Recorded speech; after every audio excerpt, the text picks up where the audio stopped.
بسم اللہ الرحمن الرحیم۔ عربی کا معلم درس الخامس عشر الفعل المضارع کے پارٹ 1 میں خوش آمدید۔ گزشتہ سبق کے اندر ہم نے فعل ماضی کے بارے میں اصول و ضوابط پڑھے تھے۔ فعل ماضی مثبت پڑھ لیا، فعل ماضی منفی پڑھ لیا، فعل ماضی معروف پڑھ لیا، فعل ماضی مجہول پڑھ لیا۔ یہاں سے فعل مضارع کو شروع فرما رہے ہیں۔ تو حضرت یہ بتا رہے ہیں کہ جس فعل میں زمانہ حال و استقبال دونوں سمجھے جائیں وہ فعل مضارع ہے۔ جیسے کہ میں نے آپ کو گزشتہ سبق کے اندر بھی بتایا تھا کہ اردو میں اور عربی میں اس اعتبار سے فرق ہے کہ اردو کے اندر حال کے لیے علیحدہ فعل استعمال ہوتا ہے، مستقبل کے لیے علیحدہ فعل استعمال ہوتا ہے، لیکن عربی کے اندر ایسا نہیں ہوتا ہے۔ عربی کے اندر ایک ہی فعل دونوں کے لیے استعمال کیا جاتا ہے، حال کے لیے بھی اور استقبال کے لیے بھی۔ تو مطلب کہنے کا یہ ہے کہ اس ایک فعل سے دونوں معنی سمجھے جاتے ہیں، لیکن بیک وقت دونوں معنی مراد نہیں لیے جاتے ہیں، ایک معنی مراد لیں گے، یا تو آپ حال والا معنی مراد لیں گے یا پھر آپ استقبال والا معنی مراد لیں گے، اور اس کا دار و مدار ہوتا ہے سیاق و سباق کے اوپر۔ آپ کلام سے پیچھے دیکھیں بات کیا چل رہی ہے، کلام کے آگے دیکھیں بات کیا چل رہی ہے۔ اگر حال کی بات چل رہی ہو تو پھر آپ حال والا معنی مراد لیں گے، اگر استقبال کی بات چل رہی ہے تو پھر آپ استقبال والا معنی مراد لیں گے۔ تو یہ بتا رہے ہیں کہ جس فعل میں زمانہ حال و استقبال دونوں سمجھے جائیں وہ فعل مضارع ہے۔ جیسے یضربو، اب یضربو میں حال بھی ہے جیسے مارتا ہے، اور استقبال بھی ہے مارے گا۔ اور آگے یہ بتایا کہ یا تا الف اور نون علامات مضارع ہیں۔ مضارع کی پہچان کا بہت آسان طریقہ ہے کہ حروف اصلی کے علاوہ اس میں 4 حرفوں میں سے کوئی ایک حرف زائد ہوتا ہے۔ وہ 4 حرف کون سے ہیں؟ یا تو شروع میں یا آئے گا، یا پھر شروع میں تا آئے گا، یا پھر شروع میں حمزہ آئے گا، اور یا پھر شروع میں نون آئے گا۔ اس کو آسانی کے لیے اس طریقے سے لکھ دیا جاتا ہے، حروف عطین۔ عطین میں دیکھیں حمزہ، تا، یا اور نون، ان میں سے کوئی ایک حرف آئے گا۔ ان کو علامات مضارع بھی کہا جاتا ہے۔ ماضی کے صیغہ واحد مذکر غائب کا پہلا حرف ساکن کر کے مذکورہ 4 علامتوں میں سے ایک لگانے اور آخر میں رفع دینے سے مضارع بن جاتا ہے۔ یہاں سے مضارع بنانے کا طریقہ بتا رہے ہیں۔ دیکھیں مضارع بنانے کا طریقہ بہت آسان ہے کہ ماضی تھا نا، جیسے ضربہ تھا، زاد را با، زاد زبر زا، را زبر را، با زبر با۔ تو طریقہ یہ ہے کہ پہلا حرف آپ ساکن کر دیں۔ زاد ہے نا، زاد کو آپ نے ساکن کر دیا، اور شروع میں آپ نے ان میں سے کوئی ایک حرف لگانا ہے۔ جیسے میں شروع میں یا لگا دیتا ہوں، اور آخر میں آپ ضمہ یعنی پیش دے دیں اس طریقے سے، اور آخر سے جو پہلا حرف ہے اس کو آپ کسرہ دے دیں، یضربو۔ یہ دیکھیں مضارع تیار ہو گیا ہے۔ یا اسی طرح آپ شروع میں تا لگا دیں، یا کے بجائے تا لگا دیا آپ نے، تضربو۔ یا شروع میں آپ حمزہ لگا دیں، اضربو۔ یا شروع میں آپ نون لگا دیں، نضربو۔ اس طریقے سے آپ نے مضارع تیار کرنا ہے۔ تو یہ بتا رہے ہیں کہ بنانے کا طریقہ یہ ہے کہ ماضی کے صیغہ واحد مذکر غائب کا پہلا حرف ساکن کر کے مذکورہ 4 علامتوں میں سے ایک لگانے اور آخر میں رفع دینے سے مضارع بن جاتا ہے۔ ضربہ کی میں نے آپ کو مثال دے دی ہے۔ آگے حضرت بتا رہے ہیں فاتحہ سے۔ اب اس کو بھی دیکھ لیں ذرا تاکہ بات سمجھنی مزید آسان ہو جائے۔ فاتحہ ہے نا صیغہ واحد مذکر غائب فعل ماضی معلوم کا، شروع کو آپ ساکن کریں، فا کو ساکن کر دیا۔ اب ساکن تو پڑھا نہیں جا سکتا، اب مضارع کی علامت میں سے کوئی ایک علامت لگائیں شروع میں، جیسے میں نے حمزہ لگا دیا، آخر کو آپ نے پیش دے دینا ہے، اور باقی ویسے کیا ویسے، یہ افتحو، یا اسی طریقے سے تفتحو، یا اسی طریقے سے نفتحو، یہ مضارع تیار ہو جائے گا۔ تو یہ بتا رہے ہیں فاتحہ سے یفتحو، تفتحو، افتحو، نفتحو۔ مضارع کے کل صیغے ذیل کی گردان سے سمجھ لو۔ یہ پوری کی پوری گردان یہاں پہ لکھ دی ہے مضارع کی، تاکہ بات سمجھنے مزید آسان اور واضح ہو جائے۔ آپ یہاں پر یہ سمجھیں کہ جس طرح میں نے آپ کو بتایا تھا کہ فعل ماضی کے 14 صیغے ہیں، بالکل ایسے ہی فعل مضارع کے بھی 14 صیغے ہیں۔ اب وہ 14 صیغے کون سے ہیں؟ وہ یہ ہیں، مذکر کے 3 صیغے ہوں گے، واحد مذکر غائب، تثنیہ مذکر غائب، جمع مذکر غائب۔ بالکل ایسے ہی مؤنث غائب کے بھی 3 صیغے ہوں گے، واحد مؤنث غائب، تثنیہ مؤنث غائب اور جمع مؤنث غائب۔ غائب کے بعد آگے آ جائے مخاطب میں۔ مخاطب میں بھی ایسے مذکر اور مؤنث دونوں کے ہوں گے 3 صیغے۔ مذکر کے 3 صیغے ہوں گے، واحد مذکر مخاطب، تثنیہ مذکر مخاطب، جمع مذکر مخاطب۔ اسی طرح مؤنث کے بھی واحد مؤنث مخاطب، تثنیہ مؤنث مخاطب، جمع مؤنث مخاطب۔ اس کے بعد پھر آگے متکلم ہے۔ متکلم میں ایک واحد اور ایک جمع متکلم ہوتا ہے، کیونکہ یہ ساری کی ساری تفصیل پہلے گزر چکی ہے کہ اصولی اعتبار سے تو 18 صیغے بنتے ہیں، لیکن چونکہ تثنیہ اور جمع متکلم کے صیغے ریپیٹ ہوتے ہیں اس لیے اس کو شمار نہیں کیا جاتا، اس لیے کل 14 صیغے شمار کر لیے جاتے ہیں۔ وہی ساری تفصیل ہے جو میں نے آپ کو گزشتہ سبق میں بتائی ہے۔ اب اس کی گردان دیکھ لیں، جیسے یفتحو وہ کھولتا ہے یا کھولے گا، تو اس کا طریقہ اگر یہ ہے کہ مذکر غائب کے شروع میں یا لگے گی، واحد غائب کے شروع میں بھی یا ہے، تثنیہ غائب کے شروع میں بھی یا ہے، اور جمع غائب کے شروع میں بھی یا ہے۔ یفتحو وہ کھولتا ہے یا کھولے گا، وہ ایک مرد۔ اب تثنیہ میں کیا فرق ہوگا کہ آخر میں الف اور نون لگ جائے گا۔ یفتحانی وہ 2 مرد کھولتے ہیں یا کھولیں گے، اور جمع میں آخر میں واو اور نون لگ جائے گا جو کہ جمع مذکر کی علامت ہے۔ یفتحون وہ سب مرد کھولتے ہیں یا کھولیں گے۔ مؤنث میں آ جائیں، مونس میں یہ ہوتا ہے کہ جو واحد مونس ہے غائب کا صیغہ اس کے شروع میں تا آتی ہے، جو تثنیہ مونس ہے غائب کا صیغہ اس کے شروع میں بھی تا آتی ہے، لیکن جمع مونس کے شروع میں تا نہیں آتی بلکہ یا آتی ہے۔ اس طریقے سے تفتح وہ ایک عورت کھولتی ہے یا کھولے گی، تفتحانی وہ دو عورتیں کھولتی ہیں یا کھولیں گی، یفتحنا وہ سب عورتیں کھولتی ہیں یا کھولیں گی۔ اب آگے اس میں آ جائے مخاطب میں۔ اچھا اس میں ایک اور بات سمجھنے کی ہے، وہ یہ ہے واحد مذکر مخاطب اور واحد مونس غائب یہ دونوں صیغے لکھنے میں ایک جیسے ہوتے ہیں، جیسے نا تفتح واحد مونس غائب، اسی طریقے سے تفتح واحد مذکر مخاطب لکھنے میں ایک طرح سے ہے، پڑھنے میں ایک طرح سے ہے۔ تو فرق کیسے ہوگا؟ فرق ہوگا سیاق و سباق سے۔ آپ دیکھیں کہ اگر مونس غائب کی بات چل رہی ہے اور پھر تفتح آ رہا ہے تو پھر ظاہر ہے یہ مونس غائب کا صیغہ ہوگا۔ اگر مذکر کی بات چل رہی ہے، مخاطب کی بات چل رہی ہے، پھر تفتح آ جاتا ہے تو پھر یہ والا صیغہ بھی مذکر مخاطب کا صیغہ ہوگا۔ تفتح واحد مذکر مخاطب، تو کھولتا ہے یا کھولے گا۔ پھر تثنیہ میں بھی دیکھیں، یہ ایک اور چیز ہے سمجھنے والی، تثنیہ میں 3 صیغے کامن ہیں، یہ والے تثنیہ مونس غائب کے لیے بھی تفتحانی، تثنیہ مذکر مخاطب کے لیے بھی تفتحانی، اسی طریقے سے تثنیہ مونس مخاطب کے لیے بھی تفتحانی۔ صیغہ ایک ہے، استعمال یہ 3 کے لیے ہوتا ہے، تثنیہ مونس غائب کے لیے بھی، تثنیہ مذکر مخاطب کے لیے بھی، تثنیہ مونس مخاطب کے لیے بھی۔ اب فرق کیسے ہوگا؟ فرق میں آپ کو بتا چکا ہوں، سیاق و سباق میں دیکھیں بات کس کی چل رہی ہے، مذکر کی چل رہی ہے، مونس کی چل رہی ہے، غائب کی چل رہی ہے، مخاطب کی چل رہی ہے، اسی اعتبار سے پھر آپ صیغہ لے کر آئیں گے۔ پھر آگے دیکھیں مذکر میں، جمع مذکر مخاطب میں شروع میں تا ہے اور آخر میں واو نون ہے، اور جمع مونس میں شروع میں تا ہے اور آخر میں نون ہے اور ہا ساکن ہے۔ آگے متکلم میں وہی والی ترتیب ہے جو ماضی کے اندر میں آپ کو بتا چکا ہوں کہ واحد متکلم مذکر کے لیے بھی اور مونس کے لیے بھی ایک ہی صیغہ تھا، جیسے وہاں پہ ضربتو تھا ایسے یہاں پہ افتحو ہے، شروع میں حمزہ لگ گیا۔ افتحو میں کھولتا ہوں یا کھولوں گا مرد، میں کھولتی ہوں یا کھولوں گی عورت، اور تثنیہ ہے یا اسی طریقے سے جمع ہے، مذکر ہے یا مونس ہے، متکلم سب کے لیے ایک ہی صیغہ استعمال ہوتا ہے نفتحو۔ ہم دو مرد کھولتے ہیں یا کھولیں گے، ہم دو عورتیں کھولتی ہیں یا کھولیں گی، ہم سب مرد کھولتے ہیں یا کھولیں گے، ہم سب عورتیں کھولتی ہیں یا کھولیں گی۔ تو اس میں کچھ صیغے مشترکہ ہیں، میں دوبارہ اس کو ریپیٹ کر دیتا ہوں تاکہ بات سمجھنے آسان ہو جائے۔ ایک مشترکہ صیغہ یہ والا ہے تفتحو، واحد مونس غائب اور واحد مذکر مخاطب۔ دوسرا مشترکہ صیغہ یہ 3 ہے تفتحانی، تثنیہ مونس غائب، تثنیہ مذکر مخاطب اور تثنیہ مونس مخاطب۔ اور تیسرا مشترکہ صیغہ ہے افتحو، واحد متکلم مذکر، واحد متکلم مونس، اور آخری مشترکہ صیغہ ہے نفتحو، تثنیہ مذکر مونس متکلم اور جمع مذکر مونس متکلم کے لیے ایک ہی صیغہ استعمال ہوتا ہے نفتحو۔ تو بہرحال یہ اس کو اچھے طریقے سے یاد کرنا بہت زیادہ ضروری ہے کہ آپ نے شروع میں مضارع کی علامت لگانی ہے، پھر آپ نے جو فا کلمہ ہے اس کو آپ نے ساکن کر دینا ہے اور آخر کو آپ نے ضمہ دے دینا ہے۔ بسم اللہ الرحمن الرحیم، عربی کا معلم الدرس الخامس عشر الفعل المضارع ہے، پارٹ 2 میں خوش آمدید۔ حضرت اصول یہ بتا رہے ہیں کہ ماضی کی طرح مضارع بھی 3 وزن پر آتا ہے، یفعلو، یفعلو اور یفعلو۔ جیسے میں نے آپ کو ماضی کے اندر بتایا تھا نا کہ ماضی 3 وزن پر آتا ہے، فعلا، فاعلا اور فاعلا، بالکل ایسے ہی مضارع بھی 3 وزن پر آتا ہے، لیکن مضارع میں یہ والے وزن ہوں گے یفعلو، یفعلو اور یفعلو، یعنی عین کلمہ پہ یا تو فتح زبر ہوگا، یا پھر عین کلمہ کے اوپر کسرہ یعنی زیر ہوگا، یا پھر عین کلمہ کے اوپر ضمہ یعنی پیش ہوگا۔ اب ان تینوں کی مثالیں دیکھ لیں، جیسے فتح ماضی ہے، اس کا مضارع آتا ہے یفعلو کے وزن پر، یفعلو بروزن یفتحو، یہ اس میں بھی بالکل ایسے ہی ہوگا یفتحو، یفعلو۔ کیونکہ آپ کو میں بتا چکا ہوں کہ فعل مضارع کے اندر جو علامات مضارع ہیں، شروع میں یا لگتا ہے، تا لگتا ہے، حمزہ لگتا ہے، نون لگتا ہے، یہ حرف زائد ہوتے ہیں، یہ حرف اصلی نہیں ہوتے۔ تو جب آپ نے وزن نکالنا ہے تو حرف زائد کے برابر آپ نے وہی والا حرف زائد لگا دینا ہے۔ اب اس میں فا یہ حرف اصلی ہے، تا حرف اصلی ہے، ہا حرف اصلی ہے، فا کے مقابلے میں فا آ گیا، تا کے مقابلے میں عین آ گیا اور ہا کے مقابلے میں لام آ گیا۔ یا یہ حرف زائد ہے تو یا کے مقابلے میں آپ نے یا حرف زائد ہی نکال لینا ہے۔ تو یہاں پہ دیکھیں فتح یفتحو، یفعلو کے وزن کے اوپر آ رہا ہے، یا اسی طریقے سے ضربہ یضربو، اب یہ یضربو ہے، یہ یفعلو کے وزن پر آ رہا ہے۔ حرف اصلی معلوم کرنے کا طریقہ بہت آسان ہے، وہ گزشتہ سبق میں آ چکا ہے کہ فعل ماضی کا جو پہلا صیغہ ہے اس کے اندر تمام حروف اصلی ہوتے ہیں، جس کو مادہ بھی کہا جاتا ہے۔ تو وہ مادہ تو ہمیں معلوم ہو چکا ہے کہ ضاد ہے، را ہے اور با ہے، اس کے علاوہ جو بھی حرف آئے گا وہ زائد ہوگا۔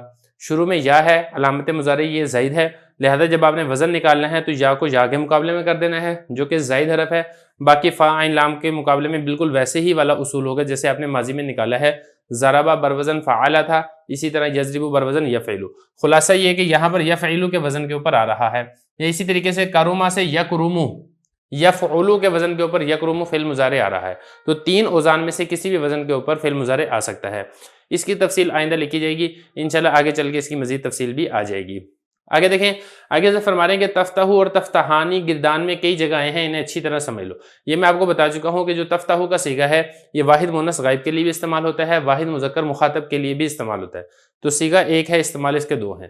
اور تفتحانی کے بارے میں آپ کو بتا چکا ہوں کہ یہ صیغہ ایک ہے لیکن 3 جگہ پر استعمال ہوتا ہے، تثنیہ مؤنث غائب کے لیے، تثنیہ مذکر مخاطب کے لیے اور تثنیہ مؤنث مخاطب کے لیے۔ انہیں اچھے طریقے سے سمجھ لینا چاہیے۔ عبارت میں موقع دیکھ کر معنی کی تعیین کر لی جاتی ہے، یعنی اب جب اس کے تفتحانی ہے، اس کے 3 استعمال ہیں، تو آپ نے کون سی جگہ پر کون سا استعمال کرنا ہے، کون سے معنی کو لینا ہے، تو اس کی تعیین کا طریقہ یہ ہے کہ اب عبارت دیکھیں، آگے پیچھے دیکھیں بات کیا چل رہی ہے، تو جو بات چل رہی ہو اسی کے مطابق آپ نے معنی متعین کر لینا ہے۔ اگر تثنیہ مؤنث غائب کی بات چل رہی ہے تو آپ تثنیہ مؤنث غائب کا معنی متعین کر لیں، اگر تثنیہ مذکر مخاطب کی بات چل رہی ہے تو تثنیہ مذکر مخاطب، اگر تثنیہ مؤنث مخاطب کی بات چل رہی ہے تو تثنیہ مؤنث مخاطب کا معنی متعین کر لیں۔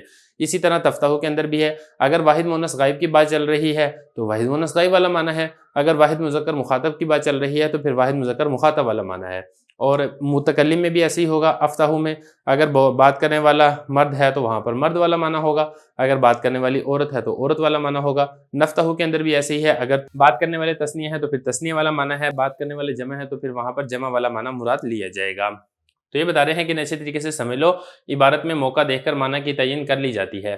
اب اس کے بعد آگے حضرت فرما رہے ہیں ماضی کی گردان کی طرح مضارع کی گردان میں بھی 14 ہی صیغے پڑھے اور یاد کیے جاتے ہیں۔ وہ ساری کی ساری تفصیل میں آپ کو بتا چکا ہوں کہ غائب کے 6 صیغے، پھر اسی طریقے سے مخاطب کے 6 صیغے، 6 میں سے 3 مذکر کے لیے اور 3 مؤنث کے لیے، اور متکلم کے لیے 2 صیغے استعمال ہوتے ہیں، تو 6 اور 6 12 اور 2 14، اصولی اعتبار سے 18 صیغے ہوتے ہیں، جیسا کہ میں نے آپ کو درس الرابع عشر کے اندر بتایا تھا۔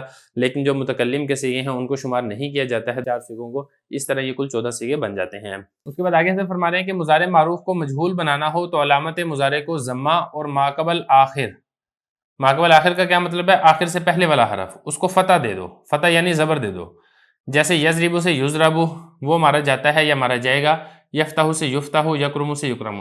دیکھیں جیسے میں نے آپ کو ماضی میں بتایا تھا نا کہ ماضی میں ایک ماضی معروف ہوتی ہے، دوسری ماضی مجہول ہوتی ہے، پھر میں نے آپ کو معنی بھی بتایا تھا کہ ماضی معروف میں فعل کی نسبت فاعل کی طرف ہوتی ہے، اور ماضی مجہول کے اندر فعل کی نسبت فاعل نہیں بلکہ مفعول کی طرف ہوتی ہے، جو کہ ترکیب کے اندر نائب فاعل اس کو کہا جاتا ہے۔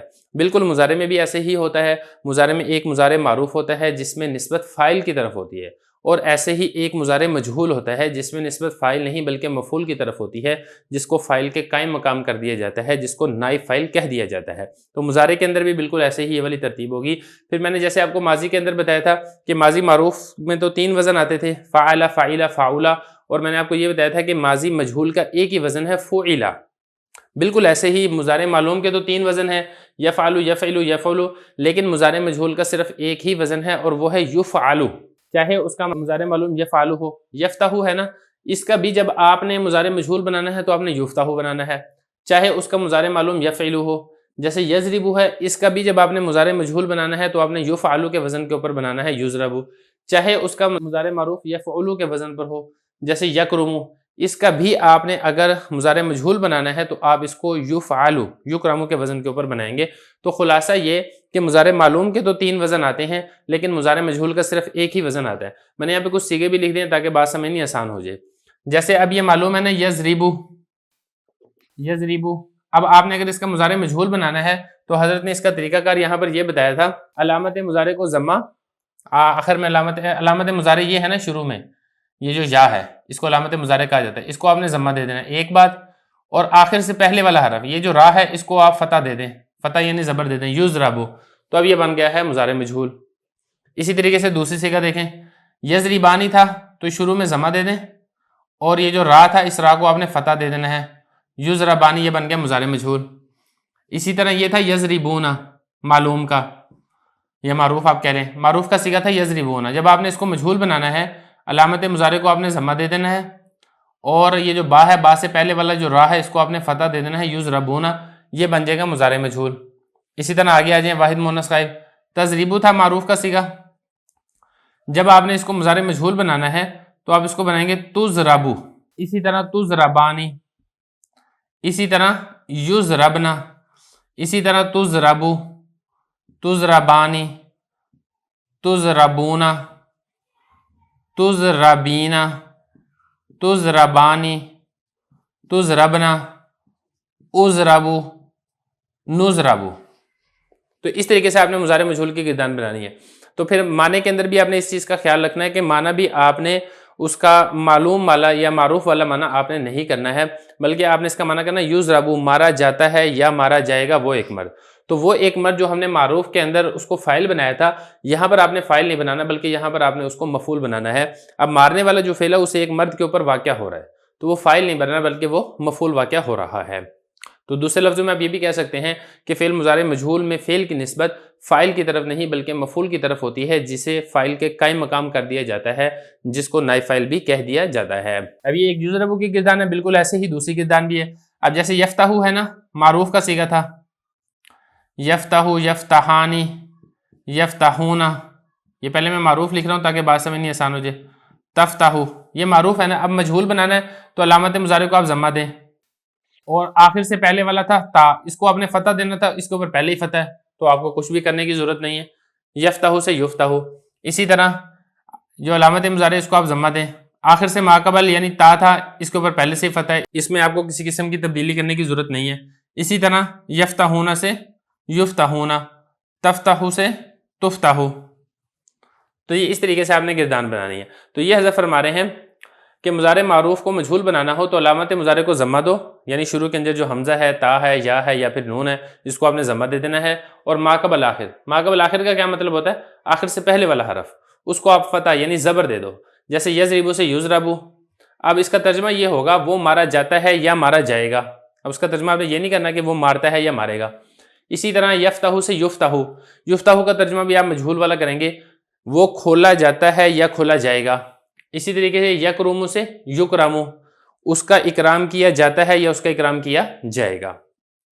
پھر اسی طرح اس کے اندر وہ والی ترتیب بھی ہوگی کہ جیسے ہم نے گزشتہ سبق میں پڑھا تھا کہ ماضی مثبت اور ماضی منفی ہے، بالکل ایسے ہی مضارع میں بھی مضارع مثبت ہوگا اور مضارع منفی ہوگا۔ بسم اللہ الرحمن الرحیم، عربی کا مولم مدرس الخامس عشر الفعل المضارع کے پارٹ 3 میں خوش آمدید۔ حضرت اصول یہ بتانے ہیں کہ مضارع مثبت کو منفی بنانے کے لیے اکثر لام الف لا لگا دیا جاتا ہے، کبھی میم الف ما بھی لگا دیتے ہیں، جیسے لا یذهب وہ نہیں جاتا ہے یا نہیں جائے گا، ما یعلم وہ نہیں جانتا ہے یا نہیں جانے گا۔ دیکھیں جیسے میں نے آپ کو بتایا تھا کہ ماضی میں جیسے ماضی مثبت ہوتا ہے، بالکل ایسے ہی ماضی منفی بھی ہوتا ہے۔ ماضی مثبت میں کام کا ہونا یا کرنا بتایا جاتا ہے، اور ماضی منفی میں کام کا نہ ہونا یا نہ کرنا بتایا جاتا ہے۔ بالکل ایسے ہی مضارع کے اندر بھی مضارع مثبت ہوگا جس میں کسی کام کا ہونا یا کرنا بتایا جائے گا، اور مضارع منفی ہوگا جس میں کسی کام کا نہ ہونا اور نہ کرنا بتایا جائے گا۔ بالکل ایسے ہی مضارع کے اندر بھی کیا جاتا ہے۔ تو اس میں طریقہ کار کیا ہوتا ہے؟ اس میں طریقہ کار یہ ہے کہ اگر آپ نے مضارع مثبت کو مضارع منفی بنانا ہے تو آپ اس کے شروع میں لام الف لا لگائیں گے، جیسے ہے نا یہ تفتحو، اگر اس کو واحد مذکر مخاطب بنائیں تو ایک مرد کھولتا ہے یا کھولے گا، تو آپ اس کے شروع میں لام الف لا لگا دیں، لا تفتحو۔ اب اس میں مثبت سے منفی والا معنی ہو جائے گا، لا تفتحو تو ایک مرد نہیں کھولتا ہے یا نہیں کھولے گا۔ اور اسی طریقے سے تفتحو جیسے کہ آپ کو معلوم ہے واحد مؤنث غائب کا صیغہ بھی ہے، اب واحد مؤنث غائب والا بھی ترجمہ کر سکتے ہیں سیاق و سباق کو دیکھ کے، وہ ایک عورت نہیں کھولتی ہے یا نہیں کھولے گی۔ لیکن ایسا بھی ہوتا ہے کہ بعض اوقات کہ اس کو منفی بنانے کے لیے میم الف ما بھی لگا دیا جاتا ہے، لیکن ایسا شاذ و نادر ہوتا ہے، بہت کم ہوتا ہے۔ اصول یہی ہے کہ آپ نے اگر مضارع مثبت کو منفی بنانا ہے تو آپ اس کے شروع میں لام الف لا لگائیں گے، باقی آپ اس میں کسی قسم کی کوئی تبدیلی نہیں کریں گے۔ اب جیسے یہ لا تفتحو میں نے آپ کو بتایا، اسی طریقے سے یضربو ہے، مارتا ہے یا مارے گا وہ ایک مرد، تو آپ اس کے شروع میں لام الف لا لگا دیں، اب اس کا مطلب یہ بنے گا نہیں مارتا ہے یا نہیں مارے گا وہ ایک مرد۔ یا اسی طریقے سے یعلم جانتا ہے یا جانے گا وہ ایک مرد، آپ اس کے شروع میں لام الف لا لگا دیں تو اس کا مطلب بنے گا نہیں جانتا ہے یا نہیں جانے گا وہ ایک مرد۔ تعلمون ہے، جانتے ہو یا جانو گے تم سب مرد، اب اس کے شروع میں لام الف لا لگا دیں، اب اس کا مطلب بنے گا نہیں جانتے ہو یا نہیں جانو گے تم سب مرد۔ اسی طرح نضربو ہے، مارتے ہیں یا ماریں گے ہم سب مرد، جمع متکلم کا صیغہ ہے، شروع میں لام الف لا لگا دیں، اب یہ منفی والا معنی بن جائے گا نہیں مارتے ہیں یا نہیں ماریں گے ہم سب مرد۔ اسی طرح یفتحون، کھولتے ہیں یا کھولیں گے وہ سب مرد، لام الف لا لگا دیں، اب مطلب یہ بنے گا نہیں کھولتے ہیں یا نہیں کھولیں گے وہ سب مرد۔ بالکل ایسے ہی جیسے آپ نے مضارع مثبت یعنی معروف کے اندر اگر آپ نے منفی بنانا ہے لام الف لا لگانا ہے، ایسے ہی آپ مضارع مجہول میں بھی اگر آپ اس کو منفی بنانا چاہتے ہیں تو لام الف لا لگائیں گے۔ اس کی بھی مثالیں دیکھ لیں تاکہ بات سمجھنی آسان ہو جائے۔ اب عالم ہے نا، میں جانتا ہوں یا میں جانوں گا، میں ایک مرد یا ایک عورت، اس کو آپ مجہول بنائیں، اعلم، میں ایک مرد یا ایک عورت جانا جاتا ہوں یا جانا جاؤں گا، اس کے شروع میں لام الف لا لگا دیں۔ اب اس کا مطلب یہ بنے گا لا اعلم، میں ایک مرد یا ایک عورت نہیں جانا جاتا ہوں یا نہیں جانا جاؤں گا۔ اسی طرح تضریبین تھا معروف اور مجہول تھا اس کا تضربین، نہیں ماری جاتی ہے یا نہیں ماری جائے گی تو ایک عورت، یہ اس کا ترجمہ تھا۔ آپ لام الف لا لگا دیں، اب اس کا مطلب یہ بنے گا لا تضربین، نہیں ماری جاتی ہے یا نہیں ماری جائے گی تو ایک عورت۔ اسی طرح ہے تذهبون، جاتے ہو یا جاؤ گے تم سب مرد، اب اس کے شروع میں اگر آپ اس کو مجہول بناتے ہیں تو یہ بنے گا تذهبون، جائے جاتے ہو یا جائے جاؤ گے تم سب مرد، اس کے شروع میں لام الف لا لگا دیں تو اب یہ منفی والا ترجمہ ہو جائے گا، نہیں جائے جاتے ہو یا نہیں جائے جاؤ گے تم سب مرد۔ اسی طرح نذهب، جاتے ہیں یا جائیں گے ہم سب مرد، اگر آپ اس کو مجہول بنا دیں نذهب، جائے جاتے ہیں یا جائے جائیں گے ہم سب مرد، لام الف لا لگا دیں تو منفی والا ترجمہ ہو جائے گا، نہیں جائے جاتے ہیں یا نہیں جائے جائیں گے ہم سب مرد۔ تو خلاصہ یہ ہے کہ مضارع چاہے معروف ہو چاہے مجہول ہو، اس کو اگر آپ مثبت سے منفی بنانا چاہتے ہیں تو لام الف لا لگائیں، البتہ میم الف ما کے ذریعے سے بھی آپ اس کو منفی بنا سکتے ہیں۔ اس کے بعد آگے حضرت فرما رہے ہیں کہ مضارع کو زمانہ مستقبل کے ساتھ مخصوص کرنا ہو تو سین یا سوفا لگا دیں، جیسے سیفتح ان قریب کھولے گا، سوف تعلمون کچھ عرصے بعد تم جان لو گے۔ دیکھیں آپ کو معلوم ہے کہ مضارع کے اندر دونوں زمانے ہوتے ہیں، حال بھی ہوتا ہے اور استقبال بھی ہوتا ہے، لیکن اگر آپ نے حال کا معنی ختم کر کے مضارع کے اندر صرف استقبال والا معنی برقرار رکھنا ہے تو اس کا ایک طریقہ ہے، اس کا طریقہ یہ ہے کہ آپ مضارع سے پہلے سین لگا دیں۔ یہ میں اس کی مثالیں مٹا دیتا ہوں لام الف لا کے تاکہ بات سمجھنی آسان ہو جائے، اگرچہ لام الف لا بھی لگ سکتا ہے۔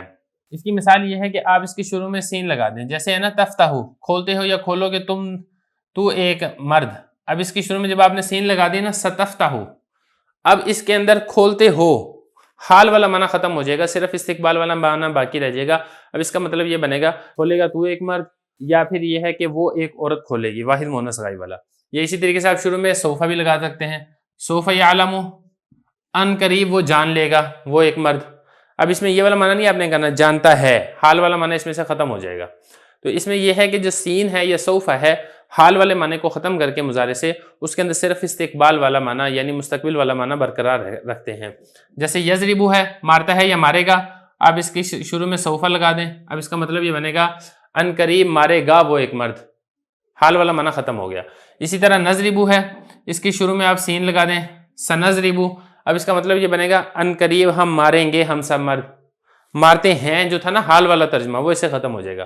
اسی طرح یفتحون سے پہلے آپ سین یا سوفا لگا دیں، تو پہلے جو اس کا ترجمہ تھا کھولتے ہیں یا کھولیں گے، اب کھولتے ہیں والا ختم ہو جائے گا، اب اس کا معنی صرف باقی رہے گا کھولیں گے، ان قریب وہ سب مرد کھولیں گے۔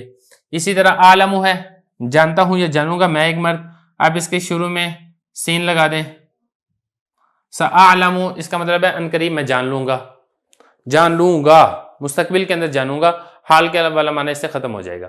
اسی طرح تضریبین ہے مارتی ہے یا مارے گی تو ایک عورت، اب اس کے شروع میں سوفا لگا دیں، اب اس کا مطلب یہ بنے گا ان قریب مارے گی تو ایک عورت، حال والا معنی اس سے ختم ہو جائے گا۔ اور معروف کی طرح مجہول کے اندر بھی آپ اسی طریقے سے سین یا سوفا لگا سکتے ہیں۔ تذهبون ہے، اب اس کے شروع میں سوفا لگا دیں، سوف تذهبون، ان قریب تم سب مر جاؤ گے۔ نذهب ہے، اس کے شروع میں سین لگا دیں سنذهب، ان قریب ہم سب مرد جائیں گے۔ تو یہ بتا رہے ہیں کہ مضارع کو اگر زمانہ مستقبل کے ساتھ مخصوص کرنا ہو، خاص کرنا ہو تو سین یا سوفا لگا دیں، اس کا ترجمہ ہوتا ہے ان قریب، جیسے سیفتح وہ ان قریب کھولے گا، سوف تعلمون کچھ عرصے بعد تم جان لو گے، یعنی ان قریب تم جان لو گے۔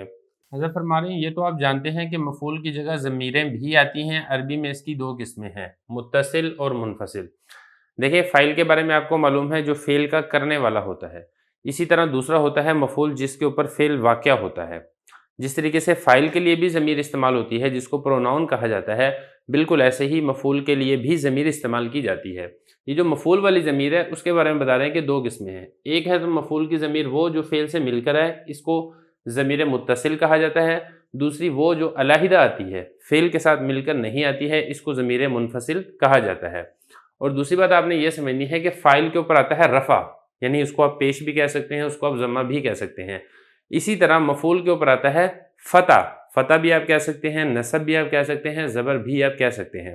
تو اصل تو یہ ہے کہ مفعول اگر اس میں ظاہر ہے تو اس کے اوپر نصب آتا ہے، اس کے اوپر فتح آتا ہے، اس کے اوپر زبر آتی ہے، لیکن بعض اوقات یہ ہوتا ہے کہ مفعول اس میں ظاہر نہیں ہوتا ہے، اس میں ضمیر ہوتا ہے، تو اگر مفعول اس میں ضمیر ہو تو پھر ہم اس کو یہ کہیں گے کہ یہ حالت نصبی میں ہے، کیونکہ بعض اوقات اس میں یہ بھی ہو سکتا ہے کہ مفعول کی ضمیر ہو لیکن اس کے اوپر فتح نہ آ رہا ہو، بلکہ جو ضمیر ہے اس کی اپنی ایک حالت ہوتی ہے جس کے ذریعے سے وہ ظاہر ہوتی ہے، ضروری نہیں ہے کہ اس کے اوپر آپ زبر ہی پڑھیں گے۔ آگے انشاءاللہ مثالیں آ جائیں گی جس سے بات مزید واضح اور آسان ہو جائے گی۔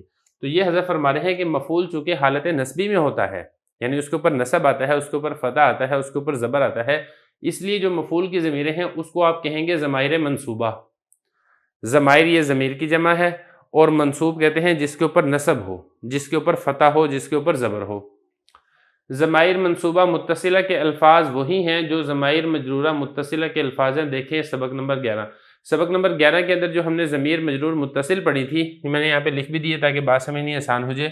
لہو کے اندر ہو ضمیر ہے واحد مذکر غائب کے لیے، لہما میں ہما ضمیر ہے تثنیہ مذکر غائب کے لیے، ہم میں ہم ضمیر ہے جمع مذکر غائب کے لیے، لہا میں ہا ضمیر ہے واحد مؤنث غائب کے لیے، لہما میں ہما ضمیر ہے تثنیہ مؤنث غائب کے لیے، لہن میں ہن ضمیر ہے جمع مؤنث غائب کے لیے، لکا میں کاف ضمیر ہے واحد مذکر مخاطب کے لیے، لکما میں کما ضمیر ہے تثنیہ مذکر مخاطب کے لیے، لکم میں کم ضمیر ہے جمع مذکر مخاطب کے لیے، لکی میں کاف ضمیر ہے واحد مؤنث مخاطب کے لیے، لکما میں کما ضمیر ہے تثنیہ مؤنث مخاطب کے لیے، لکنہ میں کنہ ضمیر ہے جمع مؤنث مخاطب کے لیے، لی میں یا ضمیر ہے واحد متکلم کے لیے، لنا میں نا ضمیر ہے جمع متکلم کے لیے۔